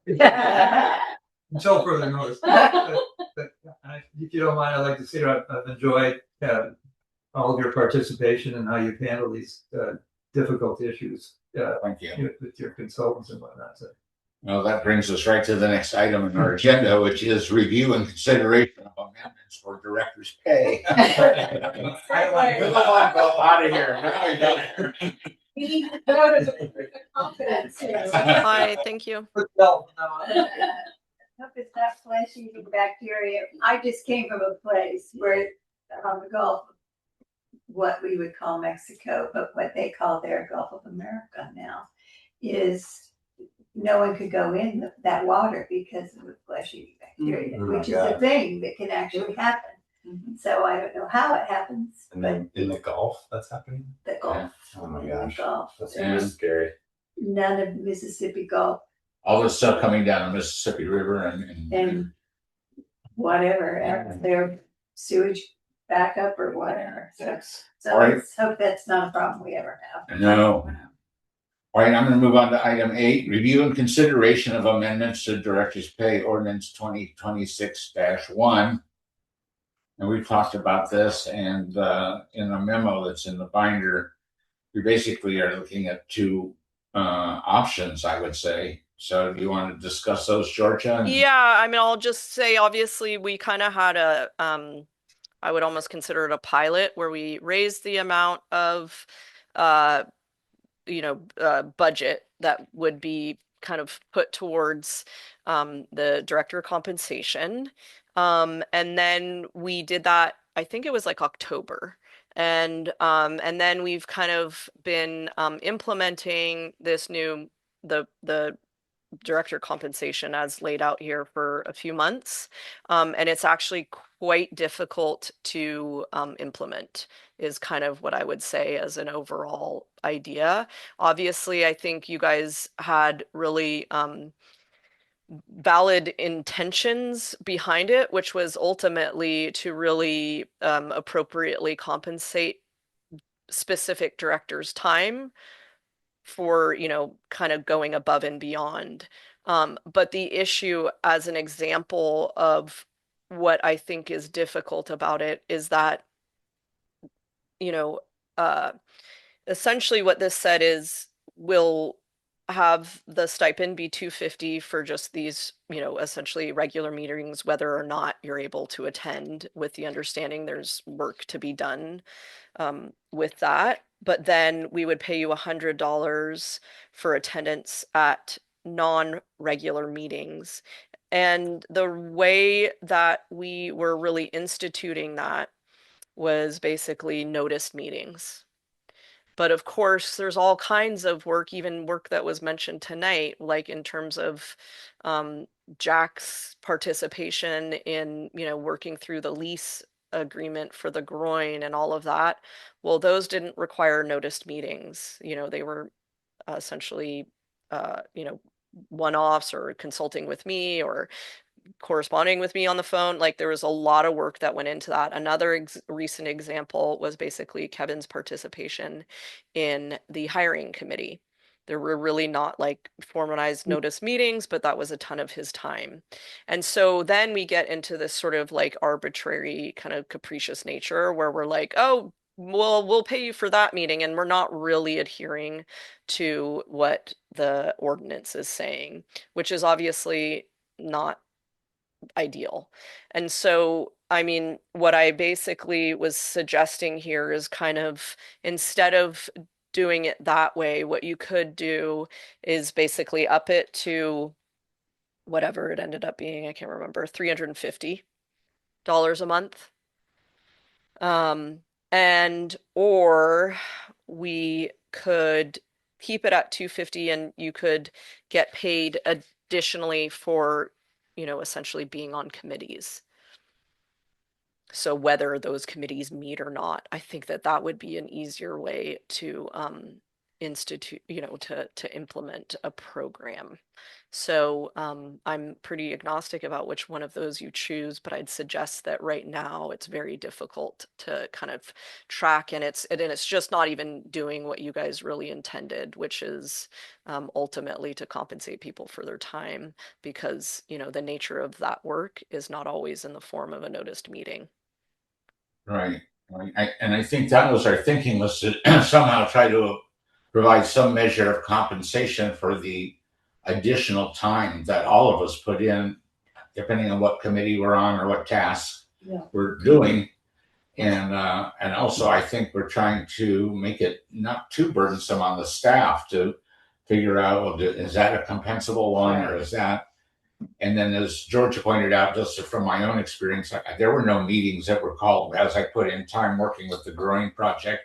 Not that I was looking for compensation at all, but just it was a good example of, there was no scheduled meeting. It was probably hours of my time. That's okay, but we need to figure a way to just do a fair amount of compensation. And anyway, that's because it wasn't associated with a specific committee. No committee, and there were no real meetings. I would, exchange emails with Georgia. Yeah. She'd send me documents to review. We did have a meeting on the beach with Dennis Rodoni one time with somebody else, but none of it was sort of agendized. And so it didn't qualify as one of those compensable types of things. which is okay. Again, I think all of us do this because we're volunteers. The money we're talking about is not coming close to really compensating us for real, anyway.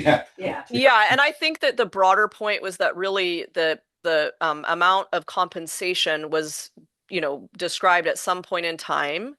That point, it had not been raised in a very long time. And now we've basically tied it to the CPI, which I think is really appropriate so that it's not, essentially, if you guys think that as a board you decide that there's a particular value associated with that, we might as well maintain that value. And that really, if you guys upped it to 350, I think that that's basically kind of compensating for the fact that it hasn't been increased in a long time. And that's really where you're adding that value. Yeah. I mean, I think, obviously this is an ideal board. You guys all really pitch in, and I think pretty kind of with a lot of parity, really, when I look at it in terms of how I've leaned on each and every one of you, and also Kevin. I can understand that, there could be a future board where that wouldn't be the case and there'd be a ton of time on one person.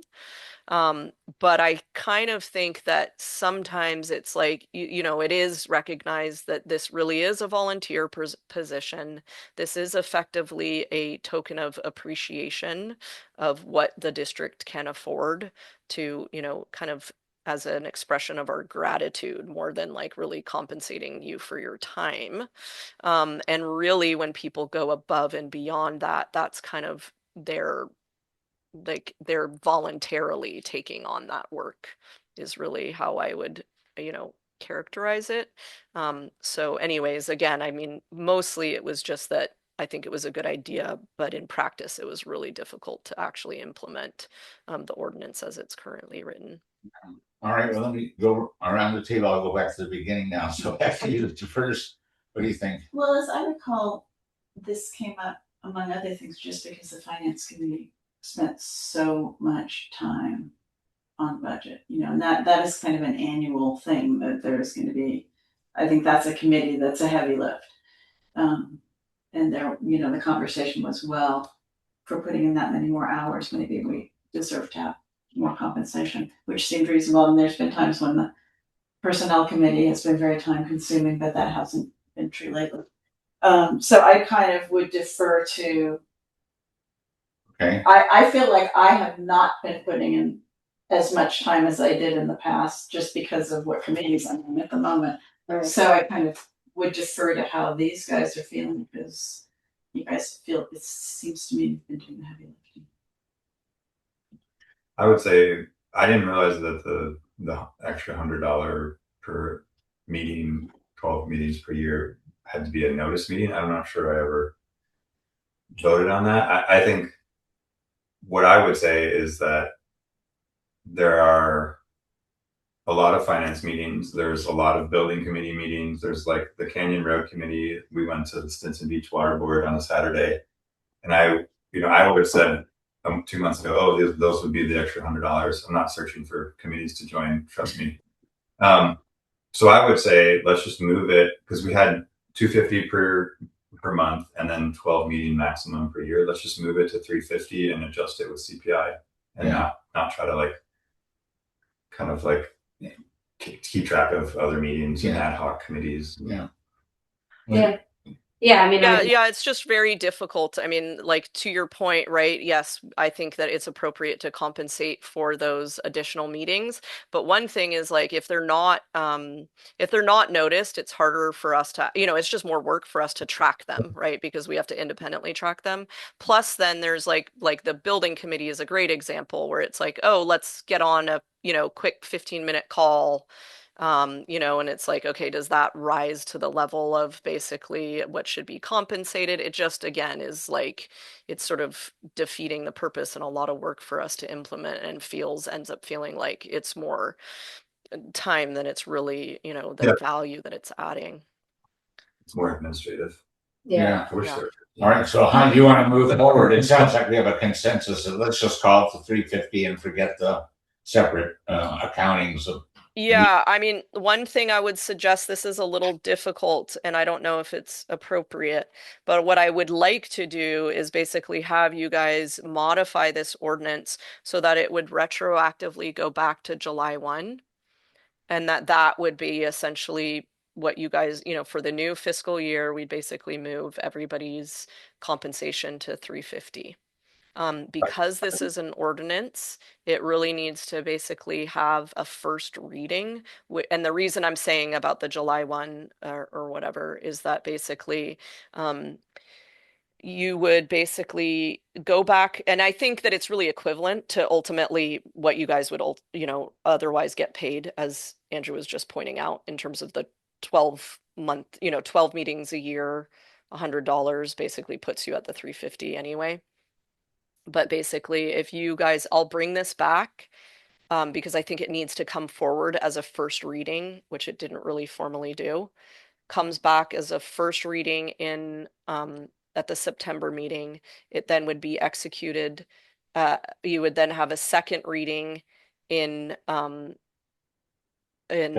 October, and then it's even 30 days after that it gets executed through that amendment process.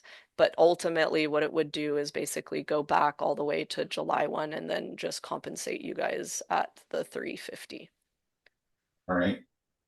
We all agree that that's the process to follow? Sure. I mean, the only thing I didn't get to comment on, yeah, I was gonna look for Georgia's recommendation. Sounds like we've got this increase annual or monthly, right? Yeah. Because I think it's also really challenging on committees, right? Like when I joined the board 6 years ago, I was asked, the opening spot was the finance.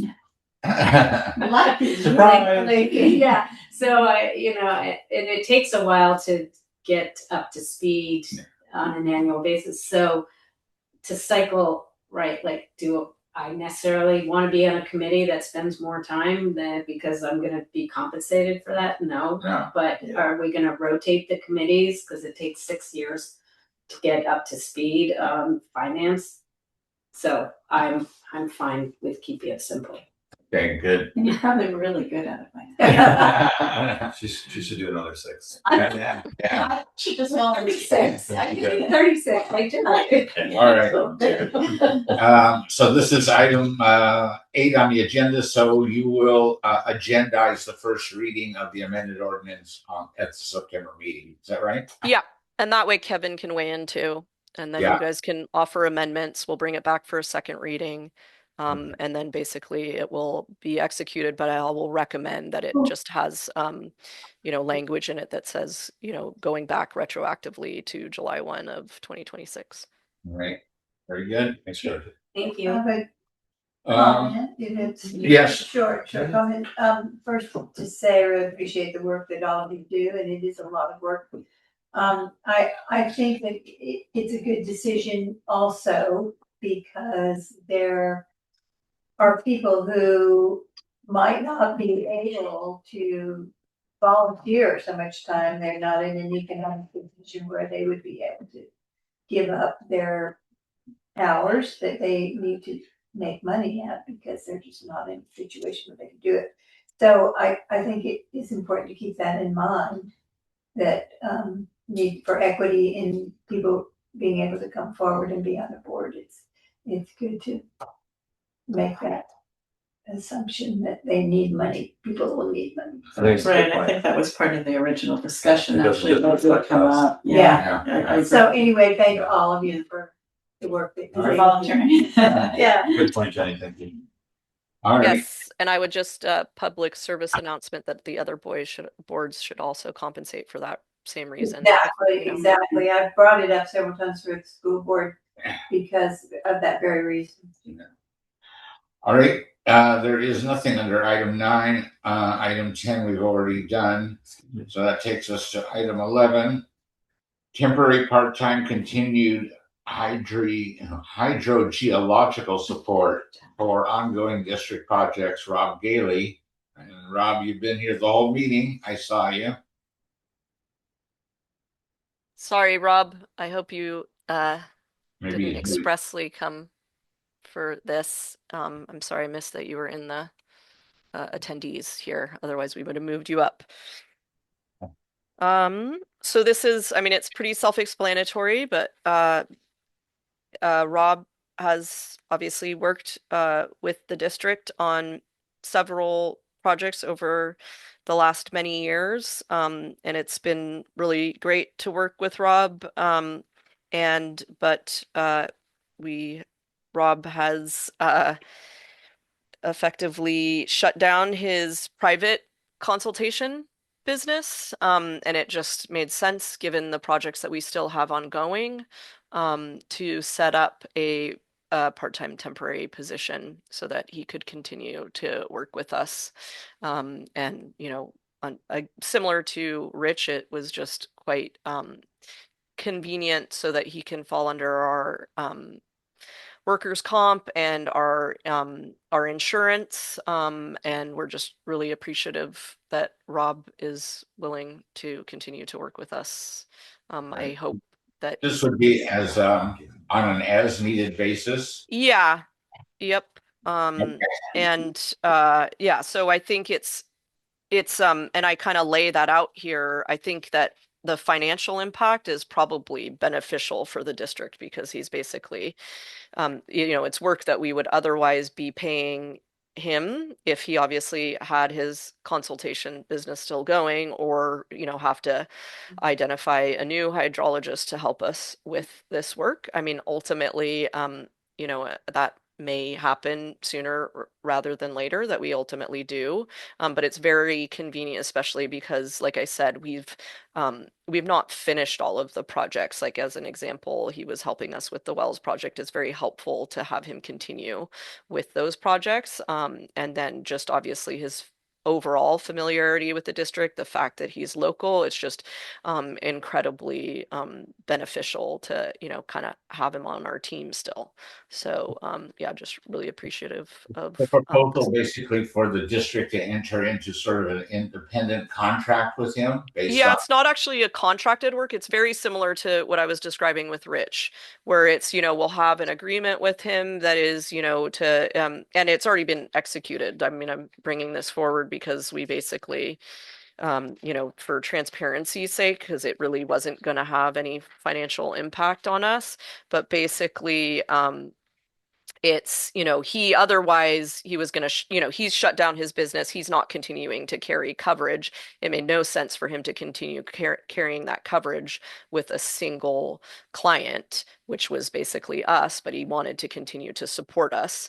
So that's basically where we essentially hired him as a part-time temporary employee, where the temporary nature is just eventually, obviously, we'll have to find a new hydrologist because presumably he's not going to want to work for us forever.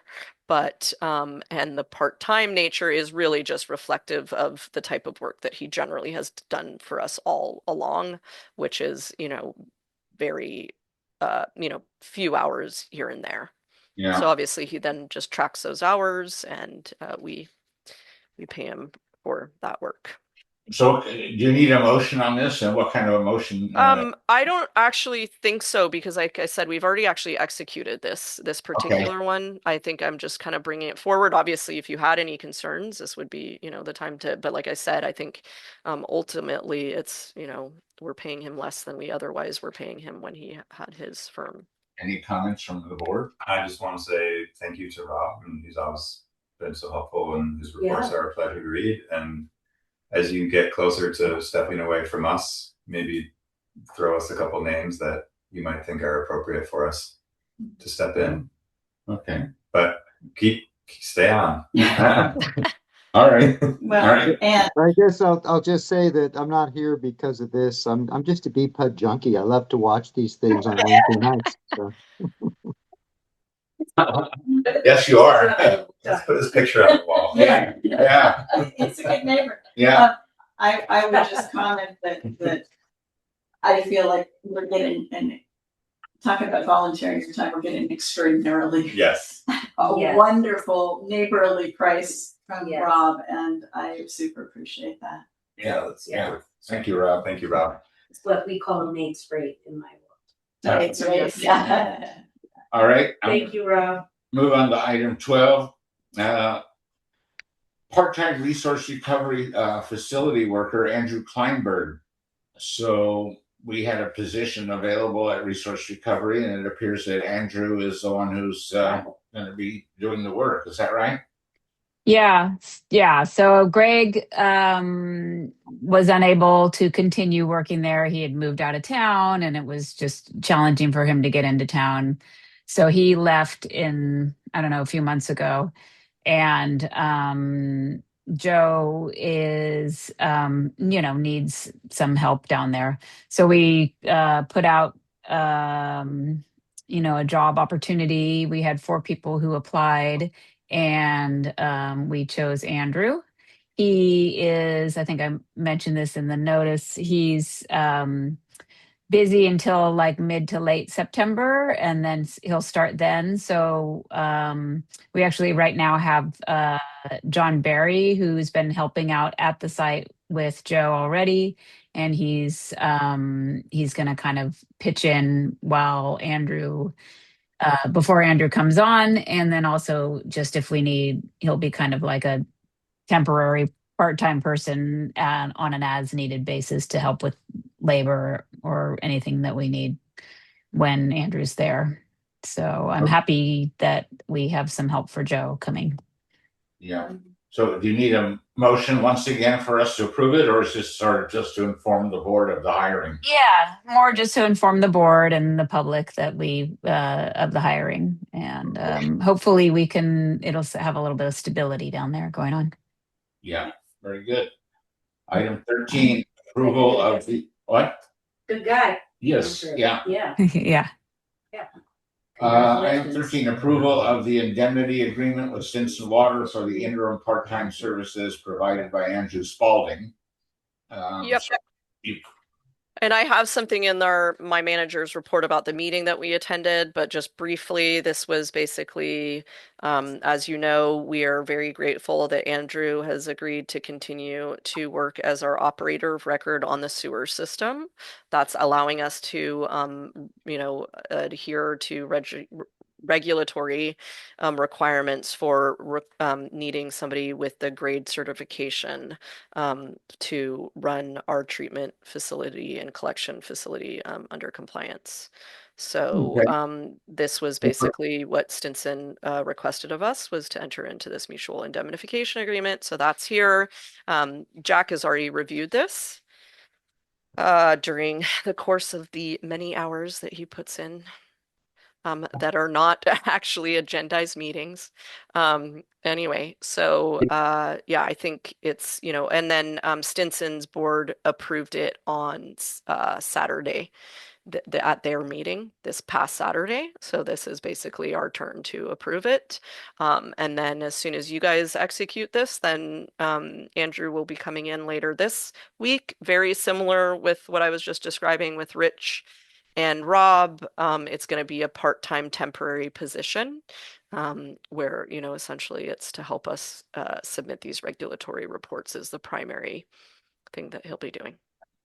And I would just say, there are Andrew at the table, along with me and Georgia, went to the Stinson board a month ago, and their concerns had to do with the dual role and not being an employee of one district and being an employee of the other, so that there was no crossover. They were concerned about issues like liability, and anything that he did over here was on our dime, basically, and like that. So that's what this mutual indemnification agreement is really all about. It's just to make it clear, when he's working for us, he's just working for us, has nothing to do with them, and vice versa. And yeah, so I just thought I'd give you a background about why we're doing this. Yeah. So with that, I would ask that there be a motion to approve the mutual indemnification agreement with the Stinson Beach County Water District. I so move. Is there a second? I'll make a second. You, one of you. Kirsten. Oh, Kirsten? sorry. No, you did. Okay. Yeah. Okay. Moved in second, all in favor? Aye. Aye. Okay. All right, Georgia, that takes us item 14, which is the manager's report.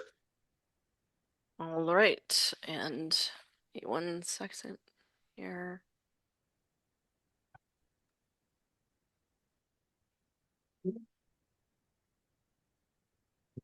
Yeah, Um, and we got some big items.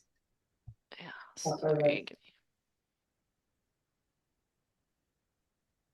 The battery is about to go. I do. Are you doing some volume? Just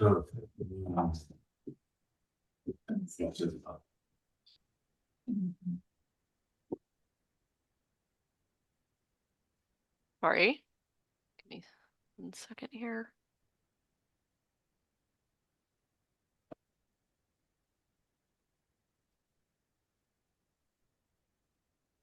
Ah.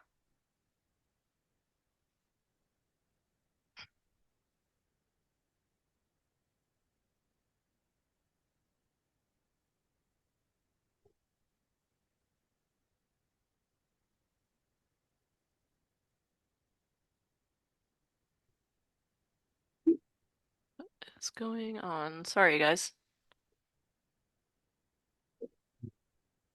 It's stopped. Yeah, it's just, sorry, just having some Yeah. issues. Screen, it's my multi-screen issue here. Can you guys see that? It's blank, right? Yes, we can. Okay.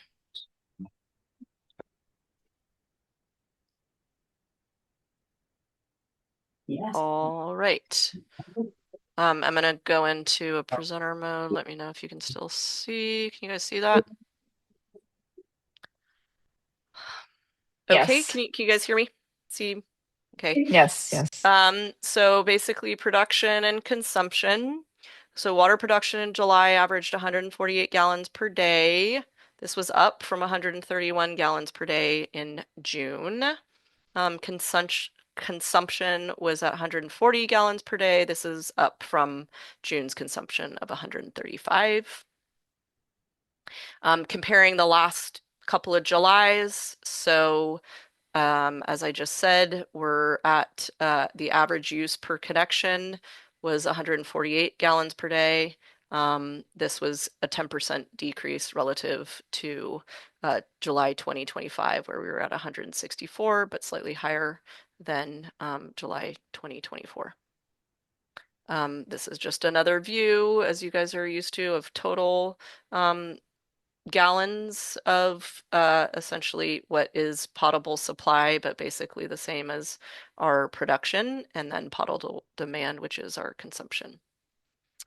This is basically, we finished the water year. As you guys know, the water year actually ends June 30, but because of our tiered or tranched measuring or meter reads, we basically finished the kind of June tranche, which is basically, if you look at our last read that we did is May, June, July, when that month is in the middle, we basically, that's kind of, that corresponds to the sort of the end of the month. And because, you know, you can never have the real end of the month because of the way we measure ours. So basically, this is the end of the water year in terms of what went through people's meters, which, you know, I think kind of looks pretty good relative to recent use. Rainfall, we didn't have any rain in July, and this is a cumulative rainfall, so we're basically seeing nothing here.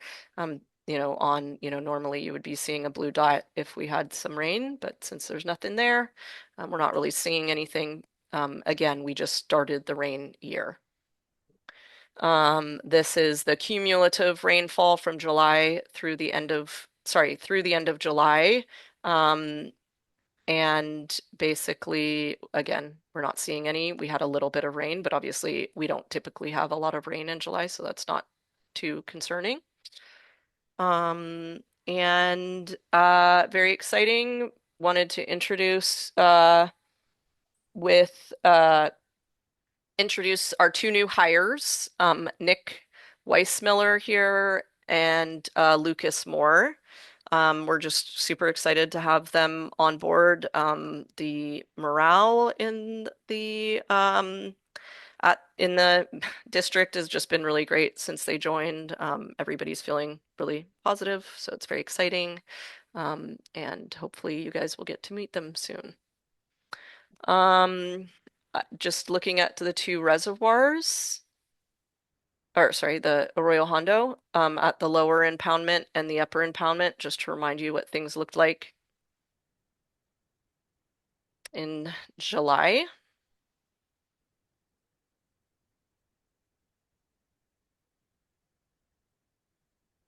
And now this is what they look like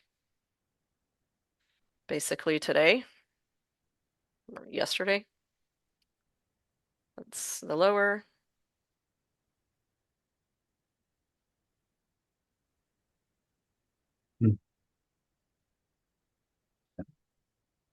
Not bad, actually. No. We didn't get to take pictures today. Evan is normally our drone guy, and he was very busy today with other important business. But just to remind you, this is what, the Isola is definitely creeping. We've only had one leak since last month, and that was on Hawthorne, or in the past month, rather. And then I just wanted to introduce you guys to, oh, there's a video of the leak in action, into a new leak metric that I'm introducing, which is basically, you can see now that was this leak that happened on July 31st. It was, near this location of 250 Hawthorne. Basically, there was 20,000 gallons is our estimate of how much water was lost. That's a single leak event that's happened in the water year to date. All four guys were on it for about an hour, was how long it took to repair. So it was basically 4 total hours. There were no main shutdowns, and we didn't have to call in Piazza. So I'll talk about this a bit later too. You can see the other thing that this metric will do will basically list our water leaks, both in, chronologic order, and then also rank them in terms of the biggest leaks we've had in the year. And I'll get back to that in a second, bring that back up later to talk about kind of more kind of data collection that I'm looking to undertake at the district and what I've been working on over the last month or so. The other thing to point out is this isn't really on our water system, although soon the resource recovery well will be on our water system, hopefully. But basically there was a leak at the well head within the last couple of months. And so we'd spent some time trying to track that down. Actually, Rob was really helpful, as was Mickey Murch, in helping us kind of, figure out, try to identify where we thought the leak was coming from. So we basically pinned it down to the transmission line, and we've determined that it is very likely very close to the pad itself and potentially even under the pad. So we will need to, start digging up and repairing that leak. In the meantime, we've been communicating with Mesa Park, because really they're actually the kind of sole main user of that line right now. So it is impacting their operations, and they're not able to really, we've asked them not to water the play fields at this time. We may let them water them again as, the play fields are really drying up. And it's, annoying, obviously, for the soccer club. But basically that. Yeah. Yes. So the leak is 9 gallons a minute, which is really pretty extensive. And so it means that, we're losing a lot of water for when they're irrigating, which is just obviously not ideal. So we're trying to prioritize getting this leak repaired. And depending on the extent of it, we may need to, essentially split the cost with Mesa Park if we basically aren't able to fix it internally. We also have this other consideration, which is basically we can't really tear up the ground right now, because we're in the midst of scheduling the grind, and we're we really need to get that done for resource recovery operations. So I'll, continue to update you on the status of that leak. We are continuing to work on the wells project. unfortunately, or sadly, as you probably all know, Reiner passed away, and he was the electrician on that project. And I just, Reiner has worked really closely with the district on many projects over the years, and just incredibly appreciative of the work that he's done. And he was just such a gentleman to work with. So, yeah, it was obviously he'd been sick, but it was, yeah, it was just really sad. Yeah. And yeah, but it's also unfortunately been pretty impactful on this project. He was kind of an electrical genius, and so it turns out that the project is actually quite complicated, and so we're really needing to have somebody pick up the pieces, which is not trivial, and we really need to probably identify an electrical engineer as opposed to an electrician. And so I'll keep you posted on that. Do you have some leads on that? Well, we had originally reached out to electricians with the hope that folks could kind of pick up where he left off, and that's kind of where we got feedback from them that we need to, it probably really requires an electrical engineer. So I need to, that information was recently communicated with me. So I need to reach back out to the engineer on the project and figure out what, if they have somebody in mind who can help us with that. I just used engineering firm electrical called Randall Lamb. Okay. And it was complicated in that it had a solar array and well and water storage tanks and. Oh, okay. So, yeah, I think the thing that's complicated, I mean, part of it is complicated because it was like, it's basically a project that's halfway done. So somebody's coming in midstream. Yeah. And so that's adding complexity. But I think really the overall project, there's actually a big, huge control box that's like relaying all of these different controls. Right. And so it's actually, actually technically complicated. But if you can pass that information on to me, Kirsten, that would be great. And it was project here in Bolinas, so. Oh, okay. They work out here. Yeah, that would be really helpful. And then I can just give you guys an update on the automated meter pilot. It's, plugging along. Unfortunately, we've kind of hit a couple of snags that have meant that we're not as far along as we'd hoped. But basically, we got all of the 40 wireless pins installed. These are the wireless pins. Just to remind you, this is like the Badger meter that are, our typical meters. So you basically have to remove this the register, the normal register, and then put on the other register, which is obviously a digital register when you open up that blue face. And then that is the communication device that's relaying it to like the Amazon Sidewalk network. And then just to remind you, in addition, we have installed the 20 Camstrup ultrasonic meters. That means we're, the Badger meter or whatever meter would have been entirely replaced. And then those ones will have a different, what is called wired pin. And those actually, because as the name intimates, actually have a wire that extends up in the meter box, you basically have to have a specialized lid. So we've unfortunately had a way more difficult time procuring those lids than is reasonable. And so we're kind of just wading through that. But this is a map of what you can see here. We also have some troubleshooting to do related to these, to getting the wireless pins here that you're seeing. These are like the 40 wireless pins on the map here that you're seeing, and the blue indicates that they're communicating. The red means that they're not communicating. The orange is like, they're not communicating well. So we're basically troubleshooting our way through this. Some of these we know have basically metal lids, which, I was not aware of. We basically have a whole kind of mishmash of different meter boxes in our district. There's not a lot of standardization, and so it's making some of the deployment of this program more difficult In addition, I mean, one thing that was really promising, actually, you can see out here these meters that are along Mesa Road. Originally, these were not really, they weren't communicating, they were red. Recently, we put basically an Amazon device at the plant.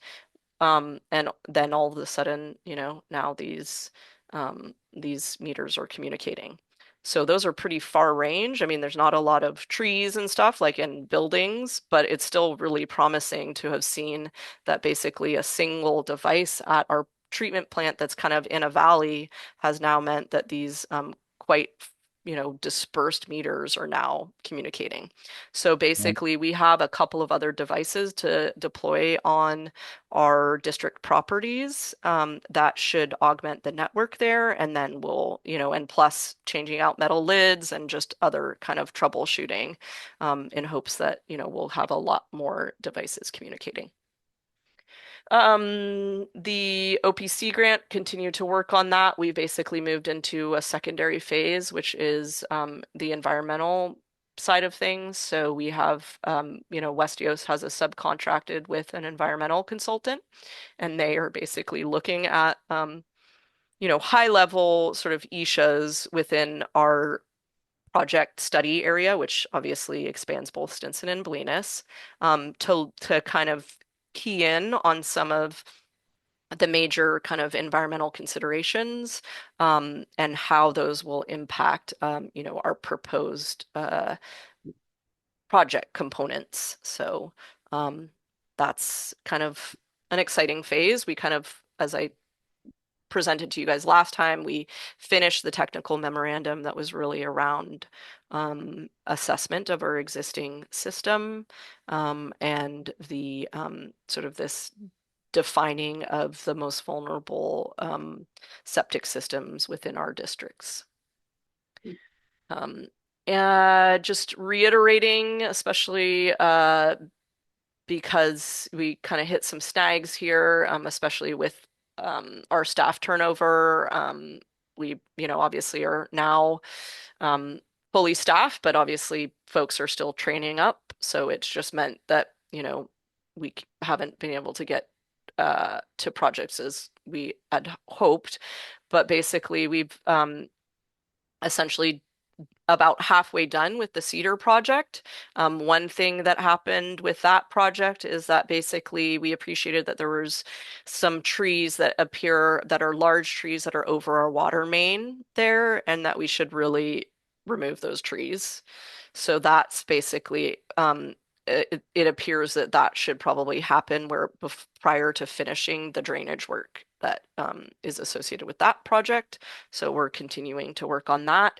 And we are still slated to do the Walnut project, but we basically have some other kind of urgent stuff, including finishing up the Cedar project before we move on to the Walnut one.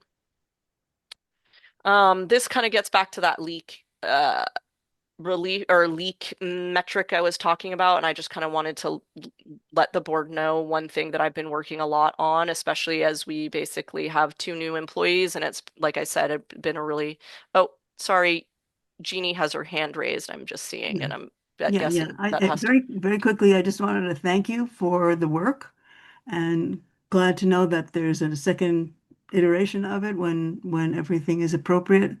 Really appreciate all the input and the response, and how we all have been treating one another to get this project done. So thank you.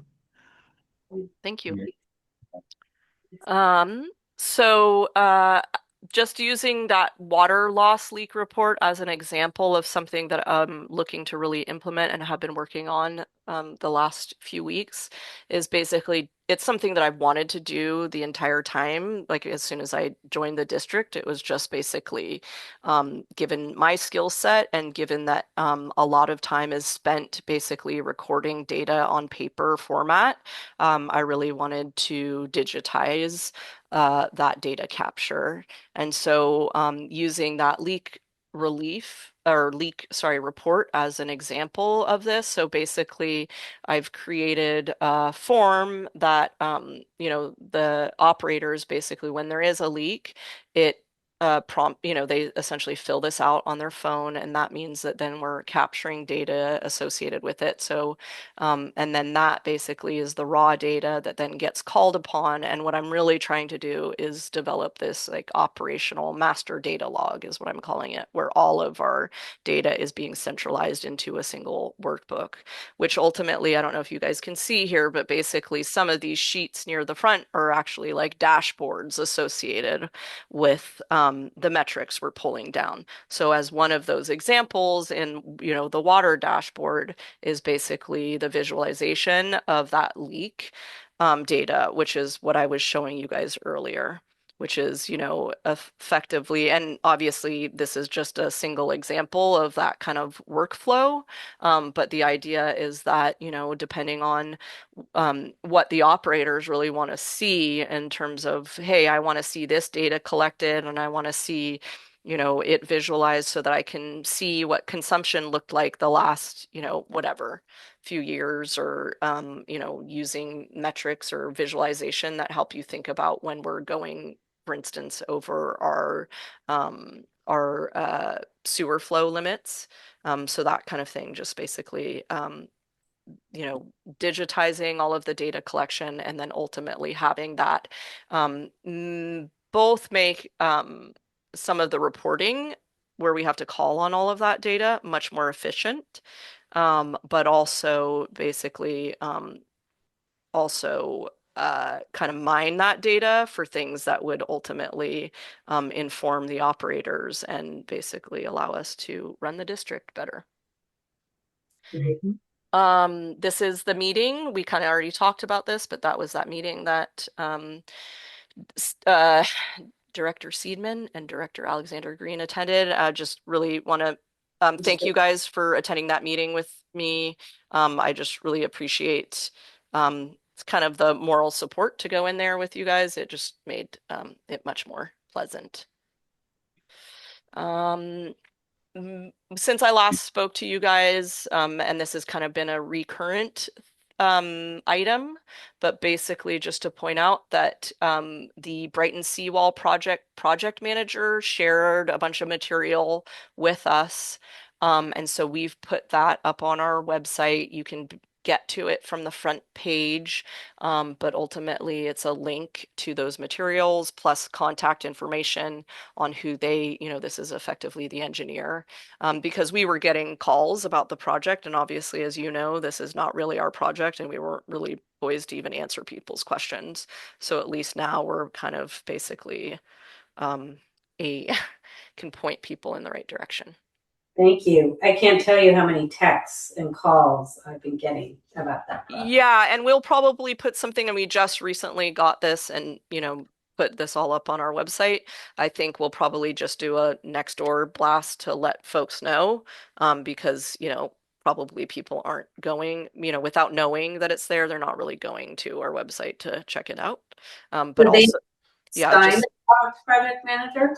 Say that again. They've assigned a project manager, or is it Ron Neville? He's the engineer, and there's basically a project manager who took over for the former project manager. So that's who we're working. When I communicate with them about the project, it's with that person. If there's going to be those stairs are going to stay, or are they going to take them away, the wooden stairs? They will take them away eventually. Oh, they're so nice. Oh, really?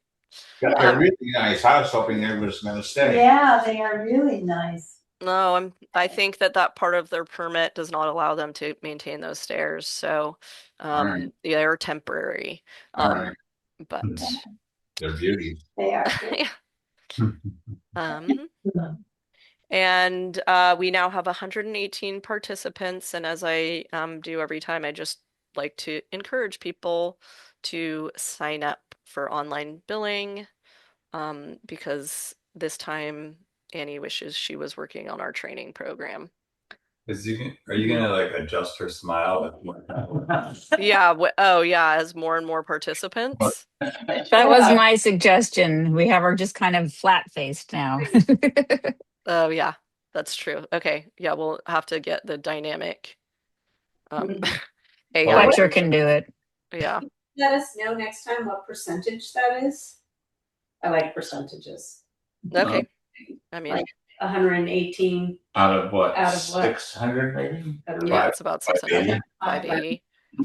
83. Okay. So about a sixth, a little bit. Election registration has closed. We have 3 seats open and 4 candidates. So that is Andrew, Grace, Mickey, and Nate. So It is in. um It wasn't up last time I looked. what's that? When last time I looked at the elections page, it was just the 3. Yeah.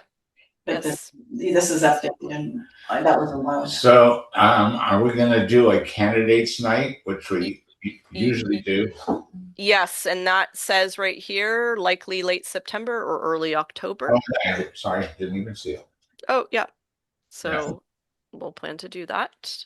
I'm gone the first weekend in October, so don't do it, please. Okay. Yeah. We'll all reach out to folks to all of the candidates, obviously, and make sure they can all make it. No, probably in the fire station meeting room. I don't remember that last time. I think that's right. Where we would do it? Is that what you're saying? Contested, yeah. Did we do it here? We did it at the firehouse. I think we did the firehouse. Maybe I missed that. Oh, we did one here actually. Yeah, When it Kevin. was you and Kevin. Oh yeah. That was the appointment. You were on the one. board. That was the appointment, was Kevin. Right. Yeah. Right.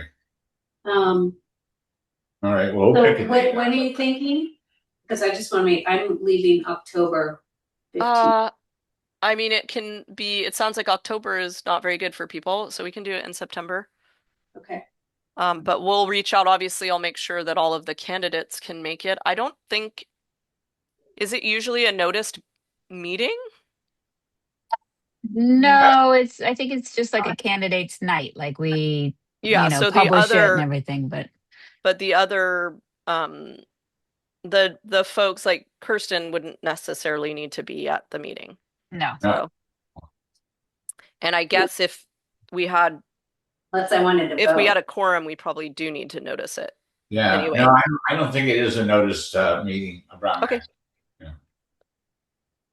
And that's it for my manager's report. Yeah. Thank you. Thank you. Always good. All right. Item 15, resource recovery update. Marine biomass and a new hire. Have we already covered some of that? Yeah, so you did the new hire already, and then the biomass is basically a group that is just trying to kind of address composting in, essentially they're trying to keep green waste out of landfills.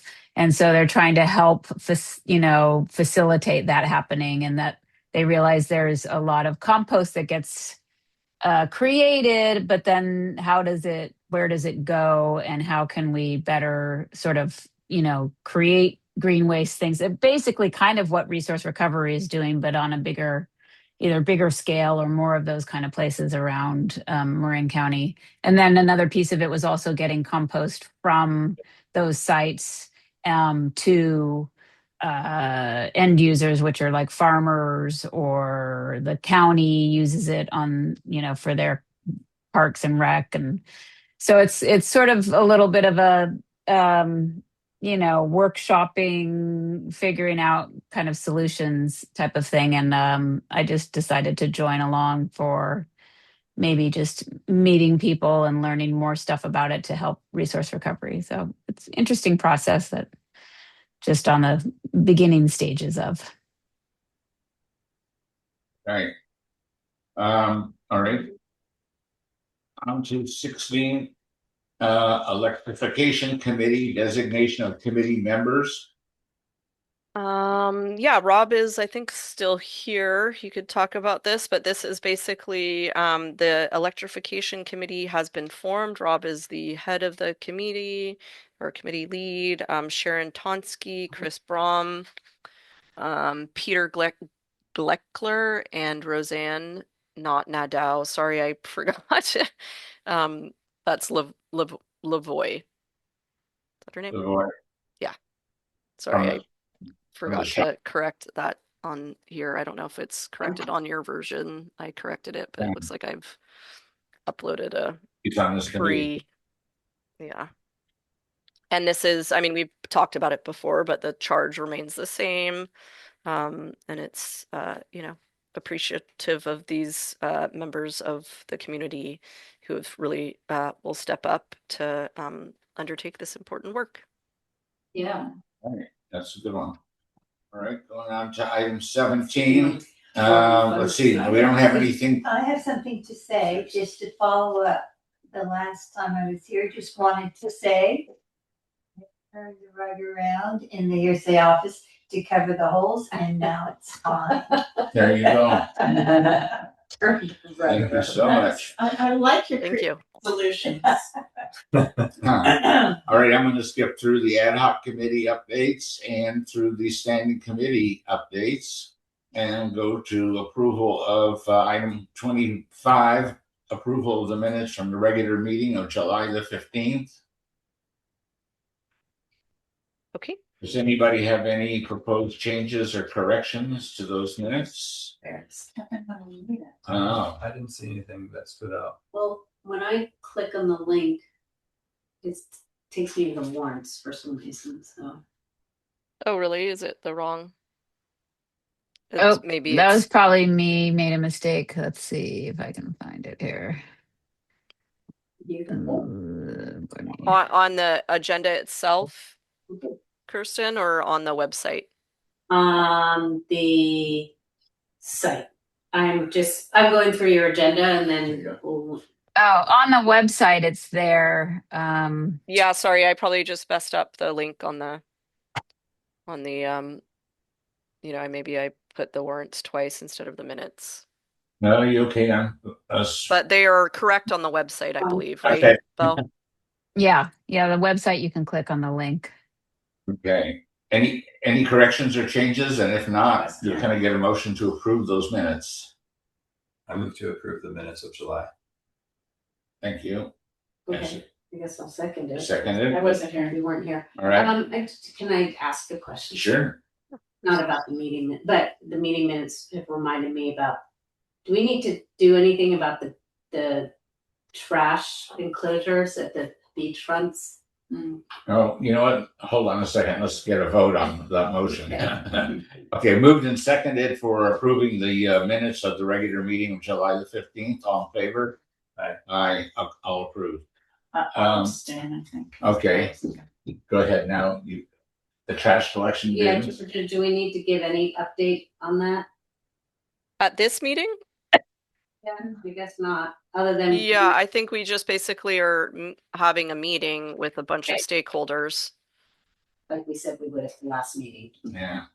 I just want to make sure because I get a lot of correspondence around it and inquiries. So if somehow we can get in the notes that we have agreed to just have a small group of stakeholders to try and keep it contained because it's going to be. Yeah, and that's scheduled for Friday the 28th.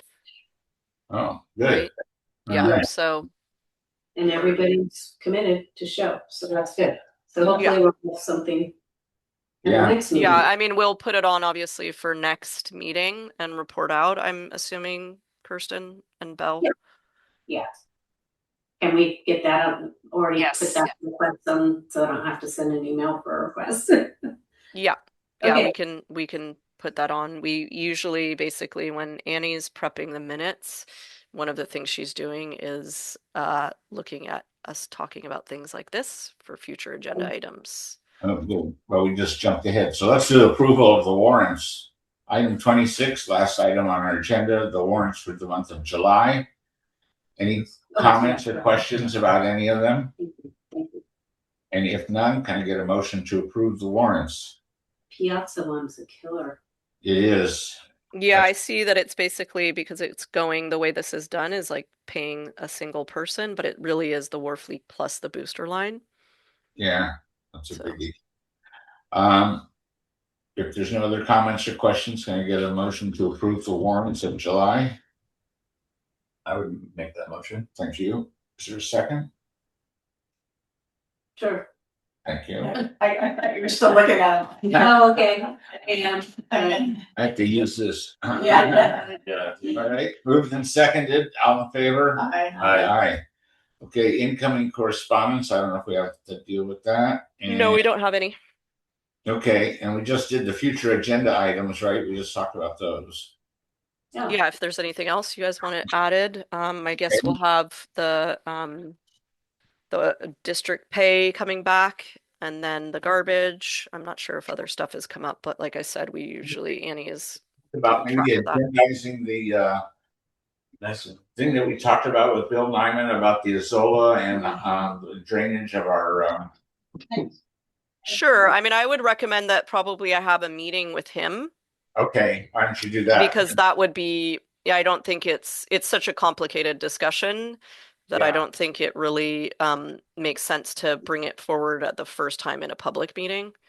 Got it. Makes more sense to talk to him about it. But I will reach out to him and try to have that before next time. Meeting date, September 16th. That's what I. 16. oh, wait, what does that mean for October? Yeah. For October. I'm sorry. Could you, Georgia, could you remind me? I know that we talked about moving a couple of the BPUD meetings. The December one gets moved, right? Because of September. Yes. Am I listening? No, you're not. Okay. No, you're not. I'm trying to remember. Do we have all of them scheduled, Belle? I mean, I think October would be, I mean, I think right now we're still at the third Wednesday for everything. So that would be the 21st of October.